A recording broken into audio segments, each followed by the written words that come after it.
بسم اللہ الرحمن الرحیم نحمده ونصلی ونسلم علی رسولہ النبی الامی الحبیب الرؤوف الرحیم الکریم وعلی آلہ واصحابہ وازواجہ وذریاتہ واہل بیتہ اجمعین اما بعد اعوذ باللہ من الشیطان الرجیم بسم اللہ الرحمن الرحیم افمن شرح اللہ صدرہ للاسلام فہو علی نور من ربہ فویل للقاسیۃ قلوبہم من ذکر اللہ اولئک فی ضلال مبین صدق اللہ العظیم اللہم صل علی سیدنا و مولانا محمد وعلی آل سیدنا و مولانا محمد وبارک وسلم اللہم صل علی سیدنا و مولانا محمد وعلی آل سیدنا و مولانا محمد وبارک وسلم اللہم صل علی سیدنا و مولانا محمد وعلی آل سیدنا و مولانا محمد وبارک وسلم وصلی علیہ تسلیما کثیرا کثیرا کثیرا اما بعد۔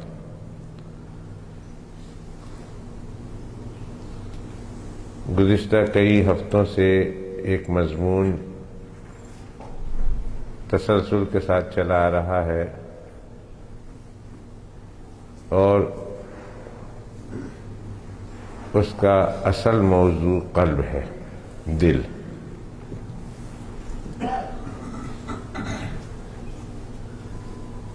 کہ جس طرح ایک انسان کا جسم ہے اور ایک انسان کی روح ہے، اور جسم اور روح میں اصل روح ہے، جسم تو اس کے لیے بمنزلہ سواری کے ہے۔ اور آپ دیکھتے ہیں کہ سوار اور سواری میں اصل جو اہمیت جس کو حاصل ہے وہ ہے سوار نہ کہ سواری۔ ہم لوگ یا دنیا کے بہت سارے لوگ اپنی نادانی کی وجہ سے سوار کے بجائے سواری کو سنوارنے میں لگ جاتے ہیں۔ یہ نہیں میں کہتا کہ سواری کو نہیں سنوارنا چاہیے، ایک حد تک سواری کو بھی سنوارنا چاہیے، لیکن اصل سنوارنے کی چیز وہ سوار ہے۔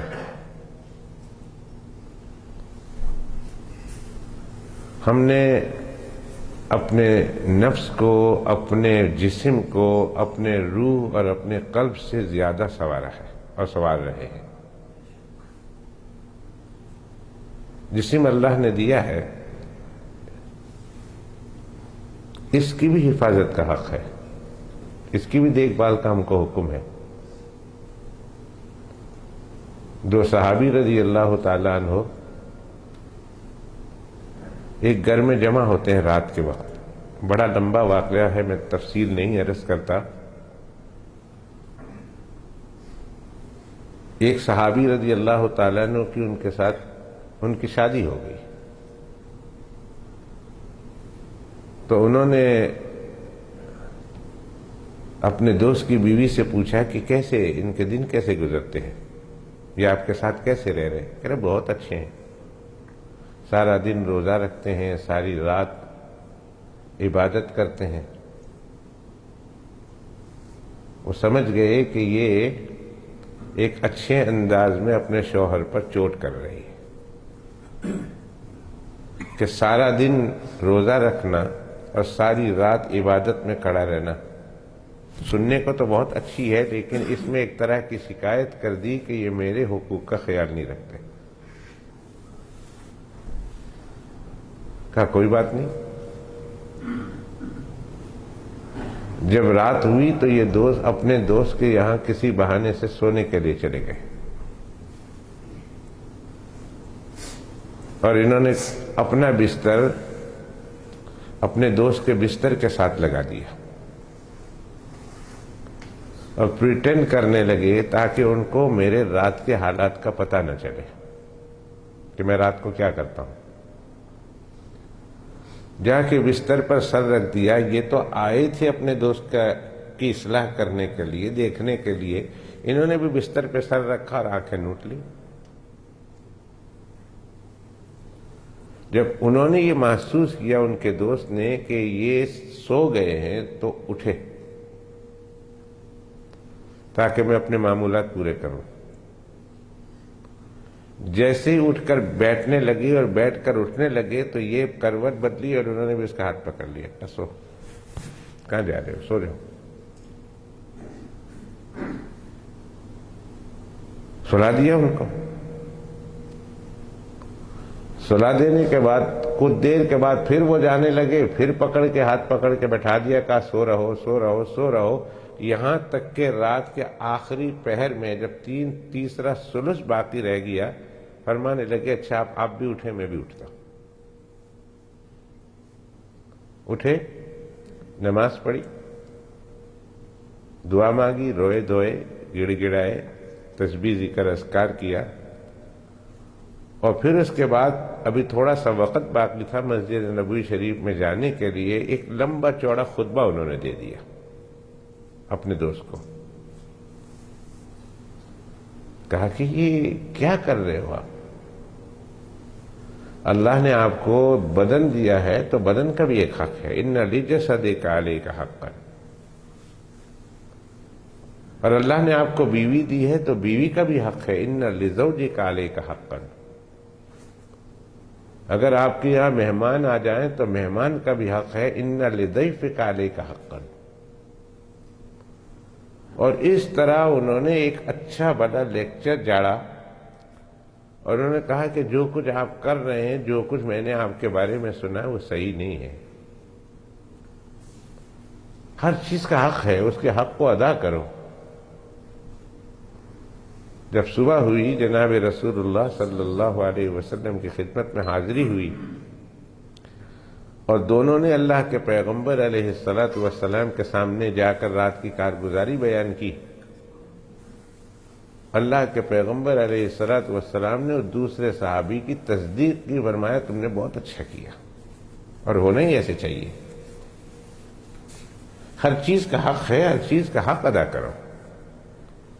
اگر تمہاری بیوی ہے تو اس کا یہ مطلب نہیں کہ تم اس کا حق ادا نہ کرو, اس کا حق ادا کرنا بھی تمہاری ذمہ داری ہے. اللہ نے تمہیں جسم دیا ہے تو جسم کا بھی حق ہے, اس کا حق ادا کر بھائی. بال اگر رکھے ہیں تو بال کا اکرام کرو, تیل لگاؤ بھائی, کنگھی کرو, اس میں مٹی پڑ جائے کچھ دن ہو جائے اس کو اچھی طرح دھو, یہ بال کا حق ہے. کنگھی کرنا بال کا حق ہے, تیل لگانا بال کا حق ہے. اللہ نے بدن دیا ہے تو بدن کی تندرستی کا خیال رکھو. کوئی ایسی غذا مت کھاؤ کہ جس سے تمہارے بدن کو نقصان پہنچے, اور ایسی ہر قسم کی غذائیں استعمال کرو جس سے تمہارے بدن کو تقویت پہنچے. اسی لیے قرآن مجید کی اس آیت میں اللہ سبحانہ و تعالی ارشاد فرماتے ہیں وَلَا تُلْقُوا بِأَيْدِيكُمْ إِلَى التَّهْلُكَةِ, اپنے آپ کو اپنے ہاتھوں سے ہلاکت میں نہ ڈالو. اس کی تفسیر میں علماء کرام فرماتے ہیں کہ ہر وہ چیز کہ جس سے انسان کے جسم کو نقصان پہنچتا ہے اس کے استعمال سے شریعت مطہرہ نے منع کر دیا ہے. شراب ہے, آپ کو پتہ ہے شراب سے انسان کو نقصان ہوتا ہے, جسم کو حرام قرار دیا مت پیو. ڈرگ ہے, منع کر دیا کہ ڈرگ استعمال مت کرو اس لیے کہ اس سے نقصان ہوتا ہے. خنزیر کا گوشت ہے, اس سے نقصان ہوتا ہے, اس سے منع کر دیا گیا. غرضے کہ ہر وہ چیز کہ جس سے جسم کو کسی نہ کسی طرح نقصان پہنچتا ہے شریعت مطہرہ نے اس قسم کو استعمال کرنے سے بالکل حرام قرار دیا اور کہا اس طرح کی چیزیں آپ استعمال نہیں کر سکتے. کیوں؟ اس لیے کہ اللہ نے جسم دیا ہے تو جسم کا بھی ایک حق ہے, اس کو بچاؤ بیماریوں سے, اور اگر بیمار ہو جائے تو اس کا دوا دارو کرو, اس کا علاج کرو. طبیب کے پاس جاؤ, ڈاکٹر کے پاس جاؤ, حکیم کے پاس جاؤ اور جا کر اپنے احوال بتاؤ, اور وہ جو دوا تجویز کرے اس دوا کو تم استعمال کرو تاکہ تم صحت مند رہو. کتنی ایسی احادیث شریف ملیں گی جس میں اللہ کے پیغمبر علیہ الصلاۃ والسلام نے بتایا کہ تم فلاں فلاں کام کرو تاکہ تم صحت مند رہو, تمہارے جسم کو صحت و تندرستی نصیب ہو اور تم تگڑے رہو اور تم تازہ رہو. کتنے اعمال ایسے ہیں جس میں اللہ کے پیغمبر علیہ الصلوۃ والسلام نے اس کی ترغیب دی ہے. تو سوار ہے وہ ہے روح اور جسم سواری ہے. سواری کو بھی اچھا رکھنے کا حکم ہے. اب میں اس کو سادہ لفظوں میں بتاؤں کہ جس طرح میں ہوں اور میرا ایک گھوڑا ہے، میں ہوں میرا ایک اونٹ ہے، میں ہوں میرا ایک خچر ہے، میں ہوں میرا ایک گدھا ہے. اب میں سوار ہوں اور وہ سواری ہے. تو صرف اس لیے کہ میں چونکہ سوار ہوں اور سوار اصل ہے تو میں اپنے سواری کے ساتھ جس طرح ظلم کرنا چاہوں کر سکتا ہوں؟ ہرگز نہیں. شریعت مطہرہ نے باقاعدہ طور پر اس سواری کے حقوق بیان کیے ہیں. کہا فلاں فلاں تم نے کرنا ہے، فلاں فلاں تم نے نہیں کرنا. حتیٰ کہ یہاں تک مسئلہ ہے کہ ایک دوست اونٹ پر سوار ہو کر یوں جا رہا اور دوسرا دوست سواری پر سوار ہو کر یوں آ رہا اور راستے میں ملاقات ہوئی اور بات چیت کرنی ہے تو شریعت مطہرہ کا حکم ہے اگر بات لمبی کرنی ہے، السلام علیکم وعلیکم السلام کیف الحال، یہاں تک تو ٹھیک ہے، لیکن اگر بات چیت کرنی ہے اور یہ بات چیت لمبی ہو سکتی ہے تو فرمایا کہ اونٹ پر سوار ہو کر بات چیت نہ کرو، اونٹ سے اتر جاؤ تاکہ اونٹ کو آرام ملے، جانور کو آرام ملے. تمہیں کوئی حق نہیں پہنچتا کہ تم سواری پر سوار ہو کر تم آپس میں بات کرو تاکہ تم سواری کے لیے بوجھل رہو. اللہ نے سواری کو تمہارے بیٹھنے کے لیے نہیں، تمہاری سواری کے لیے بنایا ہے. یہ کرسی کی طرح بیٹھ کر اس پہ بیٹھ کر بات نہیں کر سکتے. بات مت کرو، اتر جاؤ بھائی، اس لیے کہ اس سے اس کو تھوڑا آرام ملتا ہے، سکون ملتا ہے. اور تم بیٹھے رہو گے تو اس پر خواہ ظلم ہوگا. یہاں تک حکم ہے شریعت مطہرہ کا کہ جتنا اس سے کام لے رہے ہو اس کے مطابق اس کو غذا دو، کھانا دو. ایک صحابی رضی اللہ تعالیٰ عنہ اللہ کے پیغمبر علیہ الصلوۃ والسلام کی خدمت میں آئے اور کہا یا رسول اللہ میرا اونٹ بدک گیا ہے، اب وہ ڈراتا ہے ہم کو اور ہمیں اس کے قریب جانے سے ڈر لگتا ہے. وہ بدک گیا ہے، وہ وائلیٹ ہو گیا ہے، کیا بولتے ہیں اس کو، وائلنٹ ہو گیا ہے، کوئی اس کے قریب نہیں جا سکتا. اللہ کے پیغمبر علیہ السلام نے پوچھا تمہارا اونٹ ہے کہاں؟ کہا فلاں باغ میں ہے. کہا چلو میں تمہارے ساتھ چلتا ہوں. اللہ کے پیغمبر علیہ الصلوۃ والسلام اس کے ساتھ تشریف لے گئے. جب گیٹ پر پہنچے تو گیٹ دروازہ بند تھا اور اونٹ دور میں کھڑا تھا. اللہ کے پیغمبر علیہ الصلوۃ والسلام نے دروازہ کھلوایا اور اندر جانے لگے تو صحابی منت کرنے لگی یا رسول اللہ نہ جائیں نہ جائیں نہ جائیں، یہ اونٹ ہے، وائلنٹ ہے، ہو سکتا ہے آپ کو کوئی تکلیف پہنچا دے. اللہ کے پیغمبر علیہ السلام آپ نہ تشریف لے جائیں. کہا کوئی بات نہیں، تم ادھر ہی کھڑے رہو. اللہ کے پیغمبر علیہ السلام باغ کے اندر تشریف لے گئے. جب اس اونٹ نے دیکھا تو اونٹ بھاگتا ہوا آیا اور وہ صحابی چلانے لگی یا رسول اللہ آ جائیے آ جائیے، آپ کو کہیں کچل نہ دے، آپ کو مار نہ دے. اللہ کے پیغمبر علیہ السلام جو وہ کہہ رہے ہیں وہ آگے بڑھ رہے ہیں، یہاں تک کہ جب اونٹ اللہ کے پیغمبر علیہ السلام کے قریب ہوا تو اس نے سر رکھ دیا، جھک گیا اور سر رکھ دیا. اللہ کے پیغمبر علیہ الصلوۃ والسلام نے اس کے سر پر ہاتھ پھیرا اور وہ اپنے انداز میں اللہ کے پیغمبر علیہ السلام سے شکایت کرنے لگا.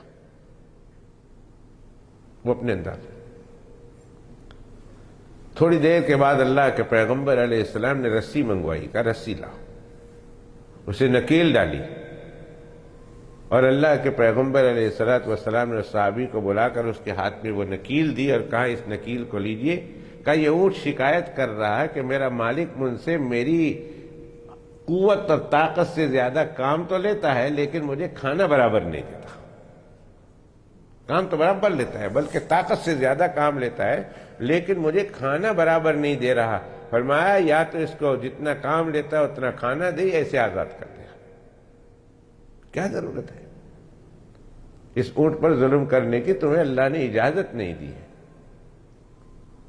کئی ایک واقعات ہیں اس ضمن میں، کئی ایک واقعات جو جناب رسول اللہ صلی اللہ علیہ وسلم کے ساتھ پیش آئے، تو خود اللہ کے پیغمبر علیہ الصلوۃ والسلام نے سواری کا بھی خیال رکھنے کی تاکید فرمائی ہے۔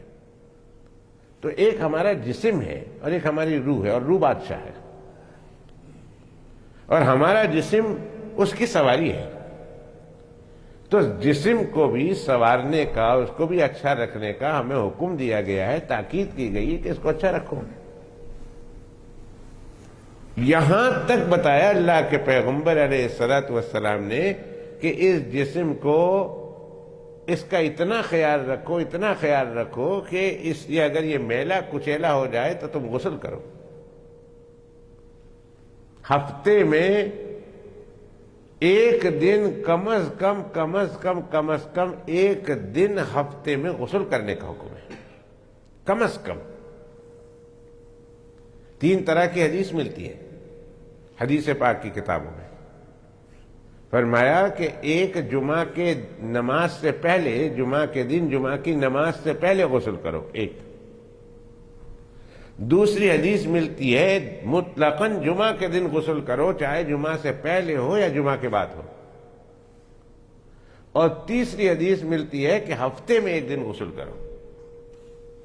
مسئلہ یاد رکھنا، اور آئندہ جمعہ کے موقع پر جب غسل کرنے لگے تو اس مسئلے کو ذہن میں بٹھانا اور یاد رکھنا اور ذہن میں لانا اور نیت کرنا۔ فرمایا کہ جو شخص جمعہ کے نماز سے پہلے غسل کرتا ہے، جو شخص جمعہ کے دن جمعہ کی نماز سے پہلے غسل کرتا ہے اور اس غسل میں تینوں نیت کرتا ہے، اللہ تیرے پیغمبر نے فرمایا جمعہ سے پہلے غسل کرو، میں غسل کر رہا ہوں۔ فرمایا جمعہ کے دن غسل کرو، میں غسل کر رہا ہوں۔ اور فرمایا ہفتے میں ایک دن غسل کرو، اے اللہ میں ہفتے میں ایک دن غسل کرتا ہوں۔ ان 3 نیتوں کے ساتھ وہ جمعہ سے پہلے غسل کرتا ہے، اللہ اسے 3 نیتوں پر اور 3 سنتوں پر عمل کرنے کا ثواب دیتے ہیں، گویا اس کے نامہ اعمال میں 300 شہیدوں کا ثواب لکھا جاتا ہے۔ 3 سنتوں پر اس نے عمل کر لیا، اس لیے کہ جمعہ سے پہلے غسل کا حکم ہے، وہ بھی پورا کر رہا ہے۔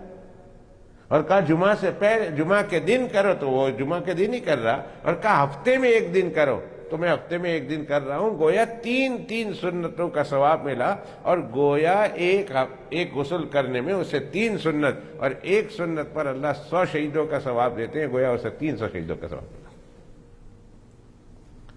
اور اگر وہ انسان جمعہ کے بعد غسل کرتا ہے اور نیت کرتا ہے کہ اللہ آپ نے کہا جمعہ کے دن غسل کرو، میں جمعہ کے دن ہی غسل کر رہا ہوں، مغرب سے پہلے تک تو جمعہ ہے نا، ظہر کے بعد چلا گیا اور اس کے بعد اس نے غسل کیا، عصر کے وقت غسل کیا، مغرب سے پہلے غسل کر لیا جمعہ کے دن، اور اس نے یہ نیت کر لی اے اللہ آپ نے کہا جمعہ کے دن غسل کرو، آج جمعہ کا دن ہے میں غسل کر رہا ہوں، اور ہفتے میں ایک دن کا آپ نے حکم دیا ہے اے پیغمبر علیہ الصلوۃ والسلام کے ذریعہ سے، تو اللہ میں وہ 2 سنتیں جمع کر رہا ہوں، تو اب جمعہ کے بعد غسل کر رہا، اللہ اس کے نامہ اعمال میں 2 سنتوں کے پورا کرنے کا ثواب دے گا۔ اور اگر وہ جمعہ کے دن نہیں کر رہا، اس نے سیٹرڈے کو کیا، وہ سنڈے کو کر رہا غسل، اور غسل کرتے وقت یہ نیت کرے کہ اللہ آپ کے پیغمبر صلی اللہ علیہ وسلم نے ہمیں حکم دیا ہے کہ ہفتے میں ایک دن غسل کرو، اے اللہ میں ان کے حکم کی اتباع میں آج غسل کرتا ہوں تو اسے 1 سنت کا ثواب تو ضرور ملے گا۔ روز کریں کوئی حرج نہیں، دوسرے دن کریں کوئی حرج نہیں، دن میں 2 دفعہ کریں کوئی حرج نہیں، ضرورت ہو تو کریں، لیکن کم از کم ہفتے میں ایک دن غسل کرنے کی ہمیں تاکید کی گئی کہ ایک دن غسل کرو۔ کیوں؟ اس لیے کہ تمہارا جسم صاف رہے، پاک رہے۔ ناخنوں کے کاٹنے کا حکم دیا، یہ جو جانوروں کی طرح یا پرندوں کی طرح، یہ درندوں کی طرح جو بڑے بڑے ناخن رکھتے ہیں یا رکھتی ہیں عورتیں، وہ سن رہی ہیں، شریعت مطہرہ نے اس کی اجازت نہیں دی۔ ایک تو یہ نظافت کے بھی خلاف ہے، صفائی ستھرائی کے بھی خلاف ہے۔ پتہ نہیں اس ناخن کے نیچے کتنی گندگی جمع ہو جاتی ہے، اور پھر اسی سے آٹا بھی گوندتی ہے، اسی سے ہانڈی بھی پکاتی ہے، اسی سے یہ بھی کرتی ہے، اسی سے وہ بھی کرتی ہیں۔ ایک تو یہ تنظیم کے بھی خلاف ہے، اور دیکھنے میں اچھا بھلا انسان کی شکل میں جانور لگتا ہے۔ ہماری عورتوں کو دیکھو، کون سی عورت ایسی ہے الا ماشاء اللہ جس کو اللہ سبحانہ و تعالی بچائے تو بچ سکتا ہے، ورنہ ہماری اکثر عورتیں بالخصوص بیٹیاں، ہماری بیٹیاں بڑے ناخن رکھنے کا رواج آ گیا ہے، اور پھر اللہ معاف کرے چونکہ نماز پڑھنے کا رواج نہیں، اس لیے اس کے اوپر ڈبل ٹرپل ہر طرح کی جو ہے وہ اس کے اوپر نیل پالش لگاتی ہیں تاکہ وضو ہی نہ ہو، پکا وضو نہ ہو۔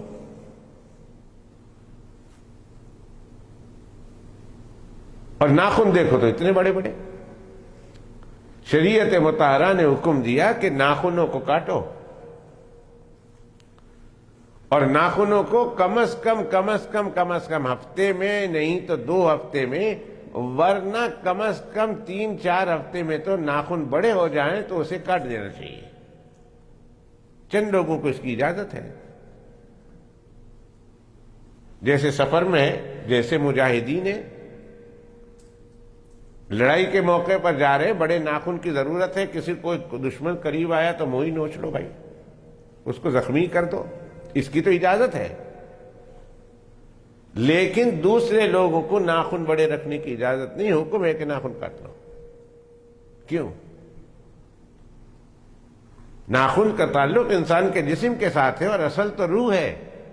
ہم تو روح کو پاک کریں گے، صاف رکھیں گے، جسم کو صاف رکھنے کی ضرورت نہیں۔ شریعت مطہرہ نے منع کر دیا، کہا نہ، مسئلہ یہ نہیں، مسئلہ یہ کہ اگر تمہاری سواری ہے تو سواری کا بھی خیال رکھو، اس کو بھی پاک و صاف رکھو۔ لیکن کتنی ہی زیادہ بد نصیبی ہوگی اور بدبختی ہوگی کہ انسان جو اصل سوار ہے یعنی روح، اس کو بھول جائے اور ساری توجہ اپنے جسم پر دینے لگ جائے۔ یہ ہے اصل بات، خرابی یہاں آتی ہے کہ انسان جو اصل ہے، جس کو روح کہتے ہیں، قلب ہے، روح ہے، اس کی طرف تو بالکل ہی توجہ نہ دے، بالکل ہی دھیان نہ دے، اور ساری توجہ اور سارا دھیان انسان اپنی سواری پر دے دے۔ مجھے یاد ہے ایک زمانہ تھا، بڑی گاڑی رکھی تھی، اور جتنے پیسے مجھے ملتے تھے ان تمام پیسوں سے میں گاڑی میں پیٹرول ہی ڈلوا دیتا تھا، اور گاڑی کو میں چمکاتا تھا، چمکوتا تھا، اس کے اندر خوشبو لگانا، یہ کرنا، وہ کرنا، صفائی کرنا، واشنگ کرنا۔ 25 پاؤنڈ میری تنخواہ تھی اس زمانے میں، صرف 25 پاؤنڈ، اور 25 پاؤنڈ تنخواہ کے بعد ساری تنخواہیں گاڑی پر لگ جاتی تھی۔ اب کھانا سوکھی روٹی ہے نا، چل جائے گا، سوکھی روٹی پیاز کے ساتھ کھاتا تھا۔ آج اگر گوشت کھانے کو ملتا ہے الحمدللہ رب العالمین، تو مولوی صاحب دیکھتے ہیں، کہتے ہیں واہ مولوی صاحب کیا کہنے، آپ تو گوشت ہی گوشت کھاتے ہیں۔ بھائی یہ گوشت کے کھانے سے پہلے ایک وہ زمانہ مجاہدے کا گزرا ہے جس میں گوشت تو بڑی دور کی بات ہے، سالن بھی کھانے کو نہیں ملتا تھا۔ روٹی اور بریڈ پانی میں، گرم پانی میں ڈبو کر، نمک لگا کر پیاز کے ساتھ کھایا، چٹنی کے ساتھ کھایا، اور اس طرح ہم نے مجاہدے کے دن گزارے۔ بہرحال میں کہہ رہا تھا کہ صحت کمزور ہو گئی۔ اپنے حضرت سے ملے ہم، حضرت نے کہا مولانا آپ کیا، آپ کی طبیعت کیا، بیمار ہے، آپ بہت کمزور نظر آتے ہیں۔ میں نے کہا نہیں تو حضرت ٹھیک ٹھاک ہوں۔ کہا نہیں، آپ پہلے صحت مند تھے، اب کمزور ہو گئے، پہلے تو بس میں آتے تھے، اب گاڑی میں آتے ہیں، اب دارالعلوم، پھر بھی کمزور ہیں، پہلے تو بس میں آتے تھے۔ حضرت نے حکم دیا بس میں آیا کرو، گاڑی مت لایا کرو۔ حضرت سمجھے کہ میں جو ہے گاڑی میں آنے کی وجہ سے ذرا لیزی ہو گیا، وہ حضرت نے کہا پہلے بس میں آتا تھا، پہاڑ چلتا تھا، پیدل چلتا تھا، تو شاید اس وقت صحت ہوتی ہوگی، کہا گاڑی میں نہیں آ سکتے، بس میں آئے گا۔ اب میں گھر آ کے کہہ رہا ہوں میں حضرت کو کیسے بتاؤں، حضرت میں کھاتا نہیں ہوں، 25 پاؤنڈ ملتے ہو تو گڈیج میں خرچ کر دینا۔ بے وقوفی ہے کہ جتنے پیسے ملے وہ گاڑی پر لگا دے اور انسان اپنے اوپر خرچ نہ کرے۔ آپ بھی اسے بے وقوف کہیں گے، اور اب مجھے میرے اس عمل کو یاد آتا ہے تو میں بھی اپنے آپ پر ہنستا ہوں کہ کتنا بے وقوف تھا کہ اس وقت سارے پیسے گاڑی پر خرچ کر دیا کرتا تھا اور اپنی ذات پر خرچ نہیں کرتا تھا۔ جوانی کا زمانہ تھا تو جوانی کے زمانے میں انسان تھوڑی بہت مشقت تکلیف برداشت کر لیتا ہے، آج کل کا بڑھاپا ہوتا تو پتہ نہیں ہم لوگ قبر میں پہنچ چکے ہوتے ہیں۔ تو بات کرنے کا خلاصہ یہ ہے کہ سواری اصل نہیں، اصل سوار ہے، سوار اصل ہے، لیکن سواری بھی ایسی کوئی چیز نہیں کہ انسان بالکل اس سے غفلت برتے، اس سے بالکل بے توجہ ہو جائے اور سارا کا سارا زور سوار اپنے سوارنے میں لگ جائے اور سواری کا بالکل خیال نہ رکھے۔ شریعت مطہرہ نے اس کی اجازت دی، لیکن ایک حد رکھی ہے۔ حد یہ رکھی کہ ایک حد تک جہاں تک سواری کی خیال رکھنا ہے تم نے اس کا خیال رکھنا ہے، لیکن ساری توجہ سارا دھیان سواری کی طرف نہیں دینا ہے، اپنے اوپر دینا ہے، سوار پر دینا ہے۔ اپنے آپ کو سوارو، بناؤ اپنے آپ کو اس لیے کہ تم اصل ہو۔ قیامت کے، بلکہ قیامت تو بہت دور کی بات ہے، جیسے ہی یہ انسان کے اندر سے روح نکلی اور روح کے نکلتے ہی روح اصل ہے جو مرتی نہیں ہے، وہ آسمانوں کی طرف چلی جاتی ہے اپنا حساب و کتاب دینے کے لیے، اور جو اس کی سواری ہے اس کو تو مٹی میں دبا کے آ جاتے ہیں۔ چند دنوں کے بعد قبر کھول کے دیکھ لیں، کیا ملے گا آپ کو؟ ہڈیاں۔ بلکہ بسا اوقات تو ایسا ہوتا ہے کہ ہڈیاں بھی باقی نہیں رہتی، بدن کا کوئی ایک پرزہ، کوئی ایک کل پرزہ بدن کا مٹی میں نظر نہیں آتا، سب کھا چکی ہوتی ہے مٹی، سواری ختم، سوار باقی ہے۔ اس لیے شریعت مطہرہ یہ کہتی ہے کہ جس طرح اللہ نے تمہیں جسم دیا ہے اس جسم کا بھی خیال رکھو، مگر جسم سے زیادہ اپنی روح کا جو اصل ہے، اپنے قلب کا جو اصل ہے اس کا خیال رکھو۔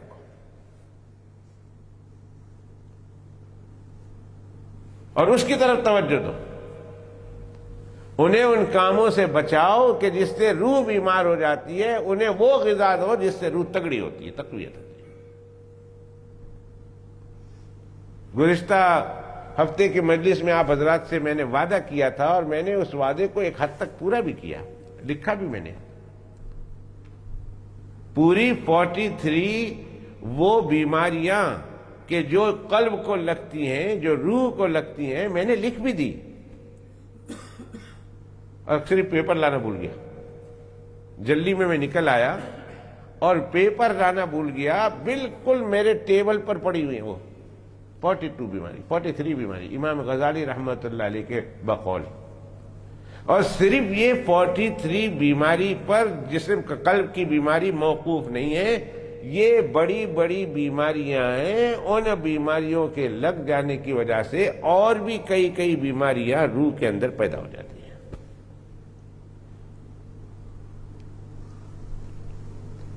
جس طرح انسان کا جسم ہے، انسان کے جسم کو ہزارہا قسم کی بیماری لگتی ہے، چھوٹی سے لے کر بڑی سے بڑی تک۔ اسی طرح انسان کی روح ہے، اور روح بھی بیمار ہو جاتی ہے، اور ایک ایک بیماری جو بڑی بڑی بیماریاں ہیں وہ ایسی بیماریاں ہیں کہ وہ بیماریاں انسان کو تباہ و برباد کر دیتی ہے، جہنم کے گڑھے میں پہنچا دیتی ہے۔ ان بیماریوں میں سے ایک بیماری کا تذکرہ پچھلے 5-6-7 ہفتے سے میں کر رہا ہوں، وہ ہے قساوت قلبی، دل کا سخت ہونا۔ جب دل سخت ہو جاتا ہے تو پھر کان کے ذریعہ سے، آنکھ کے ذریعہ سے، ناک کے ذریعہ سے جو باتیں ہمارے دل کے اوپر اترتی ہے وہ دل اس کو قبول نہیں کرتا، اس سے اثر نہیں لیتا اور اس کا فائدہ اس کو نہیں ہوتا۔ اور میں نے بتایا کہ قساوت قلبی ایسی شدید بیماری ہے کہ جناب رسول اللہ صلی اللہ علیہ وسلم نے اس سے پناہ مانگی ہے اپنی دعاؤں میں، اور اللہ کے پیغمبر علیہ الصلوۃ والسلام نے اپنے بیانات میں اور اپنے ارشادات میں اس قساوت قلبی کو کسی انسان کے اندر ہونے کے لیے بہت برا جانا ہے، بہت برا جانا ہے۔ اور دعا مانگا کرتے تھے میرے آقا علیہ الصلوۃ والسلام کہ اللہ قساوت قلبی سے، دل کی سختی سے بچانا۔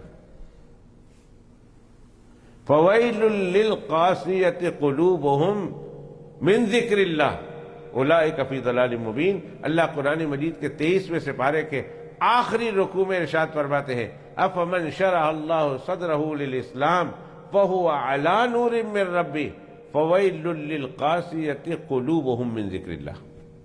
ویل ہے اس قلب کے لیے جو اللہ کے ذکر سے سخت ہو گیا ہے، اللہ کو یاد کرنے سے سخت ہو گیا، ویل ہے۔ اور ویل جہنم میں وہ وادی ہے، وہ کنواں ہے جہنم کے اندر کہ جہنم 400 مرتبہ روزانہ اس سے پناہ مانگتی ہے کہ اللہ اس ویل کو میرے اندر کیوں پیدا کر دیا۔ 400 مرتبہ ویل اس وادی کو کہتے ہیں، اس کنویں کو کہتے ہیں جو جہنم میں ہے، اور جہنم پناہ مانگتی ہے اس سے۔ اندازہ لگا لیجیے، ہم قبر کو 25 مرتبہ یاد نہیں کرتے، ہم اپنی موت کو جو یقینی ہے 25 مرتبہ یاد نہیں کرتے، 10 مرتبہ یاد نہیں کرتے، 5 مرتبہ یاد نہیں کرتے۔ جہاں ہم نے جانا ہے اور جانا یقینی ہے اس کو ہم یاد نہیں کرتے، لیکن ویل جہنم میں ایک وادی ہے، اس قدر سخت ہے، اس قدر عذاب ہے، اور اس قدر اللہ سبحانہ و تعالیٰ کے عذاب کے اس کے اندر خطرناک قسم کے سامان موجود ہیں کہ جہنم خود پناہ مانگتی ہے کہ میرے اللہ آپ نے میرے اندر ویل پیدا کر دیا، کیوں پیدا کر دیا، میں اس سے پناہ مانگتی ہوں، اور 1-2 دفعہ نہیں 400 دفعہ پناہ مانگتی۔ اور اللہ فرماتے ہیں کہ جس کے دل سخت ہو گئے اللہ کے ذکر سے، اللہ سبحانہ و تعالیٰ اسے ویل میں داخل کریں گے، اللہ اسے اس ویل میں پھینکیں گے۔ اندازہ لگا لیجیے۔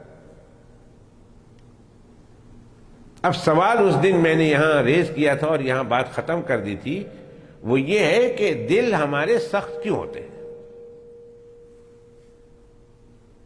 اور کیا یہ سخت دل انسان لے کر پیدا ہوتا ہے؟ اور انسان جس کا دل سخت ہو، لے کر پیدا ہوا ہو، تو کیا دنیا سے بھی سخت دل ہی لے کر جائے گا یا اس کو نرم کیا جا سکتا ہے؟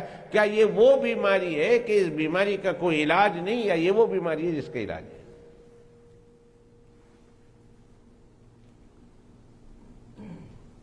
سب سے بری چیز، قلب کی سب سے بری بیماری، سب سے بری بیماری قلب کی، وہ ہے شرک، وہ ہے کفر۔ اور کفر اور شرک بھی وہ بیماری ہے جس کا علاج ہے نا؟ کفر بھی اور شرک بھی بیماری ہے، اور وہ بیماری ہے اس کا علاج ہے۔ علاج کیا ہے؟ ایک انسان ہے، وہ کافر ہے، وہ مشرک ہے، وہ بے ایمان ہے، جو اس کے دل کو سخت قسم کی بیماری لگی ہے، تب اس کا علاج کیا ہے؟ اس کا علاج یہ ہے کہ وہ جا کر وہ کہہ دے ایک مرتبہ لا الہ الا اللہ محمد الرسول اللہ صدق دل کے ساتھ، تو اللہ سبحانہ و تعالیٰ اس کو اس بیماری سے ہمیشہ کے لیے نجات عطا فرما دیتے ہیں۔ اگر یہ بیماری لے کر چلا گیا اور اس کا علاج نہ کیا تو ابد الآباد تک ہمیش کے لیے وہ جہنم میں جلتا رہے گا، اور 1 منٹ کے لیے بھی اس کو راحت نہیں، 1 منٹ کے لیے بھی اس کو افاقہ نہیں۔ اور اگر اس آدمی نے 100 سال تک اس بیماری میں مبتلا رہا، لیکن مرنے سے پہلے 1 مرتبہ اس نے اخلاص کے ساتھ لا الہ الا اللہ محمد الرسول اللہ پڑھ دیا، اللہ کی وحدانیت کا اقرار کر لیا، محمد الرسول اللہ کی رسالت کا اقرار کر دیا، آخرت کا اس نے اقرار کر لیا، اور جو قطعیات دین اور ضروریات دین ہیں اس ضروریات دین کا اور قطعیات دین کا اقرار کر لیا کہ اللہ میں ان تمام چیزوں کو مانتا ہوں۔ اللہ فرماتے ہیں میں نے تیرے دل کے بڑی بیماری کو اس کلمے کی برکت سے پاک و صاف کر دیا۔ تو جب اتنی بڑی بیماری، سب سے سخت بیماری، اس کا علاج بھی ہے۔ مجھے یاد آیا ایک واقعہ، قاسم العلوم والخیرات حضرت مولانا قاسم صاحب نانوتوی رحمۃ اللہ علیہ دارالعلوم دیوبند کے فاؤنڈر، انہوں نے، ان کا واقعہ ہے کہ ان کا پڑوس میں ایک بنیا رہتا تھا، ہندو بنیا، ساری زندگی اس کی ہندو میں گزری، ہندو مت میں گزری، اور مر گیا تو لوگوں نے اس کا جنازہ بھی ہندو مت کے مطابق ہی اس کی رسم ادا کی، لے گئے، اس کو جلا دیا، جو کچھ کرنا تھا کر دیا، جتنے دیر رکھنا تھا رکھا، وہ سارا کچھ ہندو مذہب کے مطابق ہوا۔ مولانا قاسم نانوتوی رحمۃ اللہ علیہ جامع العلوم والخیرات فرماتے ہیں کہ ایک دفعہ میں رات سویا ہوا تھا تو میں نے اس بنیے کو جنت میں ٹہلتے ہوئے دیکھا، جنت میں ٹہل رہا، زرق و برق لباس ہے، انتہائی قیمتی اور خوبصورت لباس ہے، اور وہاں کا لباس تو میں کہہ رہا ہوں خوبصورت ہے اور قیمتی ہے، بلکہ وہاں لباس کا ایک ٹکڑا جو ہم اپنے کبھی کبھی کپڑوں سے نکال دیتے ہیں ایسا کھینچ کے، اسے آپ لوگ کیا کہتے ہیں پنجابی سے؟ ایک تاگا، ایک تاگا، جنت کے لباس کا ایک تاگا دنیا آخرت سے قیمتی ہے، دنیا آخرت سے قیمتی، دنیا آخرت سے قیمتی، اور اللہ اپنی رحمت سے ہمیں جنت کا وہ لباس پہنائے۔ یحلون فیہا من اساور من ذہب ویلبسون ثیابا خضرا من سندس واستبرق متکئین فیہا علی الارائک نعم الثواب وحسنت مرتفقہ۔ موٹے ریشم کا ہوگا، پتلے ریشم کا ہوگا، اس کا ایک ایک دھاگا اتنا قیمتی ہوگا، اتنا قیمتی ہوگا کہ زمین اور آسمان مل کر بھی اس کا مقابلہ نہیں کر سکتے، اس کی قیمت نہیں بن سکتی۔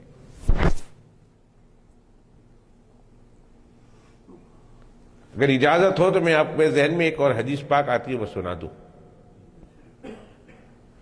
جب جنتی جنت میں چلے جائیں گے، سب جنتی جنت میں چلے جائیں گے اور جنت میں رہنے لگیں گے، تو یہ جنتی اپنے اپنے گھروں میں، اپنے اپنے محلوں میں رہیں گے۔ ہاں البتہ کبھی کبھی ایسا ہوگا کہ ان کو دعوت دی جائے گی اور وہ دعوت میں بلائے جائیں گے، جیسے میں آپ کو بلا لوں، آپ مجھے بلا لیں۔ جس طرح دنیا میں ایک دوسرے کو دعوت دیتے ہیں، جنت میں بھی ایک جنتی دوسرے جنتی کو دعوت دے گا اور وہ دعوت میں بلائے جائیں گے، حالانکہ ان کے یہاں کھانے کی کمی نہیں ہوگی، لیکن دعوت بلائیں گے، اور دعوت بلائیں گے اور کھائیں گے، اور دنیا کے تذکرے ہوں گے، جنت کی نعمتوں کے تذکرے ہوں گے، آپس میں بات چیت ہوگی، پھر وہ اپنے اپنے بات چیت کرنے کے بعد پتہ نہیں کتنے برسوں تک بات چیت کریں گے، پھر وہ اپنے گھر میں، پھر وہ اپنے گھر میں۔ کبھی کچھ جنتی ایسے ہوں گے جنہیں آدم علیہ السلام کی دعوت ہوگی کہ آدم علیہ السلام کا آپ کو دعوت ہے۔ کچھ جنتی ایسے ہوں گے کہ جنہیں دعوت ملے گی کہ آج ابراہیم علیہ السلام نے دعوت کی اور آپ کو بھی بلایا۔ کچھ جماعت ایسی ہوں گی جنتیوں کی جنہیں یہ کہا جائے گا کہ آج موسیٰ کلیم اللہ نے دعوت بنائی ہے اور آپ لوگوں کو بلایا، آپ لوگ آئے۔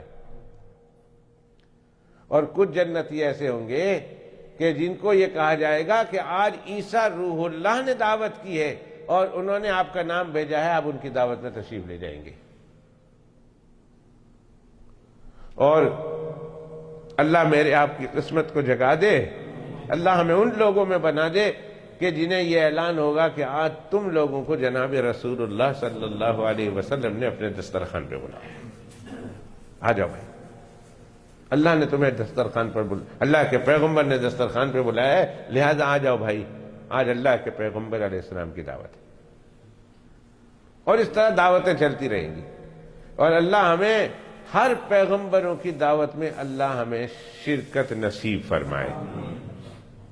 آدم علیہ السلام کی دعوت میں بھی، اور نوح علیہ السلام کی دعوت میں بھی، زکریا اور یحییٰ علیہ السلام کی دعوت میں بھی، یعقوب اور یوسف علیہ السلام کی دعوت میں بھی، ابراہیم و اسماعیل علیہ السلام کی دعوت میں بھی، سیدنا موسیٰ سیدنا عیسیٰ علیہ نبینا علیہ السلام کی دعوت میں بھی، اور اللہ ہمیں ہمارے آقا جناب رسول اللہ صلی اللہ علیہ وسلم کی دعوت میں بھی اللہ ہمیں شرکت کا موقع نصیب فرمائے۔ کہو آمین۔ میں جب یہ کہتا ہوں اللہ شرکت کا موقع نصیب فرمائے، تو دوستو اس کا مطلب یہ ہے کہ اللہ ہم سے وہ اعمال کرا دے کہ جن اعمال کی وجہ سے وہ لوگ جو اس دسترخوان پہ حاضر ہونے کے مستحق ہیں، اللہ ہم سے وہ عمل کرا دے، اللہ ہمیں ان اعمال میں شامل کرا دے، اللہ ہم سے وہ عمل کرا دے، وہ کام لے لے اللہ ہم سے کہ جن کی وجہ سے ہم ان کے اس دسترخوان میں شریک ہو جائیں۔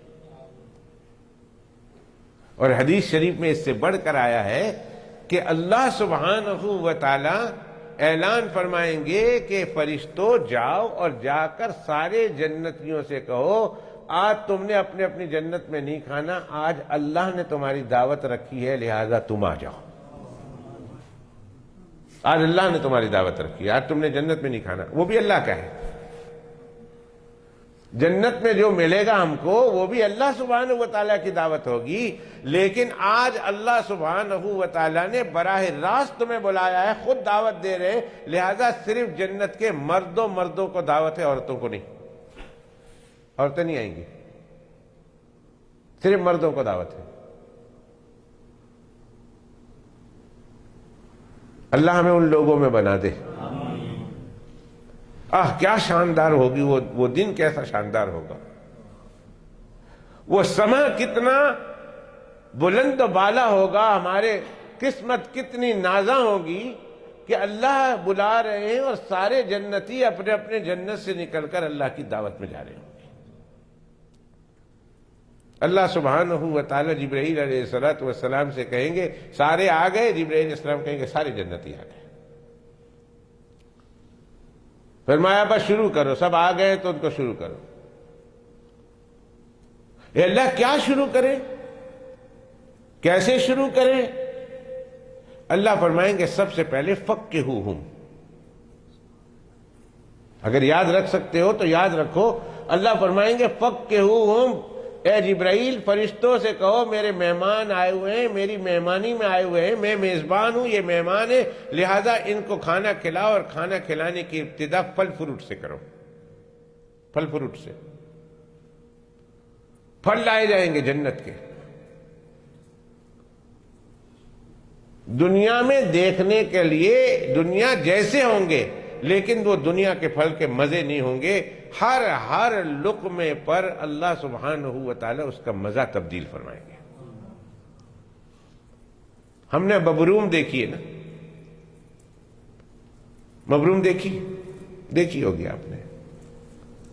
جو حاجی حج پہ جاتے ہیں تو حاجی جب جاتے ہیں تو بہت مختلف قسم کی کھجوریں لے کر آتے ہیں۔ وہاں ہمارے سعودی عرب میں کوئی 14, 15, 16, 20 قسم کی کھجوریں مارکیٹ میں حاجیوں کے لیے مل جاتی ہے، ورنہ صرف پاکستان میں، صرف پاکستان کی بات کر رہا ہوں، پاکستان میں 400 قسم ہے کھجوروں کی، صرف پاکستان میں 400 قسم، 400 اقسام کھجوروں کی۔ ان میں سب سے لمبی کھجور وہ مبروم کہلاتی ہے، تھوڑی ڈرائی ہوتی ہے، موٹی اور لمبی، سب سے لمبی۔ اور میرا خیال ہے زیادہ سے زیادہ جو میں نے بڑی دیکھی وہ 3 ساڑھے 3 انچ کی دیکھی، مبروم، بہت قیمتی، جتنی بڑی ہو اتنی قیمتی ہوتی ہے۔ یہ بھی ایک طرح کا پھل ہے، فروٹ ہے، لیکن جنت کی مبروم، جنت کی کھجور کتنے ہاتھ بڑی ہوگی، جنت کی کھجور کتنی بڑی ہوگی؟ حدیث پاک میں آتا ہے کہ جنت کی ایک ایک کھجور 12 ہاتھ بڑی ہوگی۔ 12 فٹ 12 یارڈ 12 میٹر اتھوں لے کے اتھوں تڑی. یا اللہ. اور کھانے والے بھی تو ہم بڑے ہوں گے نا. ایک کوئی 4 فٹا 3 فٹا 5 فٹا کا بندہ نہیں ہوئے گا. ہم تو یہاں 6 فٹ 4 ہو جائیں تو بہت فخر کرتے ہیں. او ہم 6 4 ہے اور 6 5 ہے. وہاں 6 4 اور 6 5 نہیں ہوں گے. وہاں ہر انسان 60 ہاتھ کا ہوگا. 60 ذراعً 60 یارڈ لمبا. مرد بھی 60. آدم علیہ السلام کا قد اتنا ہی تھا. فرمایا کہ اللہ جنت میں جانے کے بعد جنتیوں کو وہ قد دیں گے جو حضرت آدم علیہ السلام کو اللہ نے دیا تھا. 60 ہاتھ 60 یارڈ بندہ لمبا. اور او دی جنانی بھی نکی نکی نہیں ہوئے دی, اتنی وڈی ہوئے دی, اتنی لمبی. عورتوں نے بھی اتنے لمبا ہونا. آج کل کی عورتوں کی طرح نہیں, بڑی بڑی ہوں گی. تو 60 یارڈ کے لوگوں کے لیے نکی نکی کھجوریں کیا کر دی. یہ 2 3 انچ کی کھجوریں کیا ہوں گی؟ وہ تو ایسے ہے جیسے مرغی کے لیے آج کل دانہ ڈالتے ہیں ہم لوگ. مجھے یاد ہے میں آج سے تقریباً 20-25 سال پہلے لندن میں ایک جگہ بیان کرنے کے لیے گیا. تو بیان کے بعد ایک لڑکا, بیان پسند آیا اس کو, وہ لڑکا آیا بیٹھا ادھر ادھر کی گپ ماری. انہوں نے کہا مولوی صاحب یہ جو ڈائناسور بولتے ہیں بڑے بڑے ہوتے ہیں, یہ dinosaur, do you believe in dinosaur? مجھے پوچھتا ہے یہ بڑے بڑے ڈائناسور ہوتے ہیں, ڈو یو بلیو؟ میں نے کہا آف کورس آئی ڈو. میں نے کہا what do you believe and how do you believe? میں نے کہا یہ آدم علیہ السلام اور ان کے زمانے کے بڑے بڑے لوگوں کی یہ چکن تھی. ہم چھوٹے چھوٹے ہو گئے اس لیے بڑے لگتے ہیں. بڑوں کے مقابلے میں تو یہ ایسی ہے جیسے ہمارے لیے چکن ہے. میں نے تو ویسے ہی ماری نا گپ. میں نے کہا یہ ڈائناسور آدم علیہ السلام, نوح علیہ السلام, شیس علیہ السلام, ادریس علیہ السلام, اس زمانے کے لوگوں کی یہ چکن تھی. وہ 60 ہاتھ لمبے تھے یہ ڈائناسور. اس کی سمجھ میں آ گیا. انہوں نے کہا you are right. Why I never thought of it. میں نے کیوں نہیں سوچا ایسا؟ 60 ہاتھ لمبے انسان ہو تو ان کے لیے ڈائناسور کیا ہے؟ تو جنت کی کھجوریں 12 ہاتھ لمبی کھجوریں ہوں گی, ایک ایک کھجور. اور ایک طرف سے کھائیں گے, ایک چک ماریں گے تو انگور کا مزہ ہوگا, دوسری طرف ماریں گے تو کس کا مزہ ہوگا, تیسری طرف ماریں گے تو کس کا مزہ ہوگا, چوتھا چک ماریں گے, چوتھی بائٹ ماریں گے, چوتھا لقمہ لیں گے تو کھجور کا مزہ ہوگا. اور یہ دنیا کی کھجور ہے نہیں, آخرت کی کھجور کا مزہ ہوگا. اللہ ہمیں نصیب فرمائے, ہمارے ماں باپ کو نصیب فرمائے, ہمارے اساتذہ کو نصیب فرمائے, ہمارے مشائخ کو اللہ نصیب فرمائے. اللہ کل مومن مسلمانوں کو نصیب فرمائے. اور دوستو میری دعاؤں میں ایک دعا رہتی ہے, اللہ ہم سے لے کر قیامت تک کے آنے والے ہماری ہر نسل کے ہر فرد کو اللہ نصیب فرمائے. اس لیے کہ وہ کافر نہ ہو, مسلمان ہو, تبھی تو ان کو نصیب ہوگی نا. تو اللہ ہم سے لے کر قیامت تک کی صبح کے آنے والے ہر نسل, ہر زمانہ, ہر پوتا پوتی, ہر نواسا ہر نواسی, ہر چھوٹے بڑے مرد عورت کو اللہ وہ دسترخوان نصیب فرمائے, وہاں کھانا جنت میں کھانا نصیب فرمائے. اللہ فرمائیں گے پکے ہوں بھائی, ان کو کھلاؤ, فروٹ کھلاؤ. جب فروٹ لایا گیا,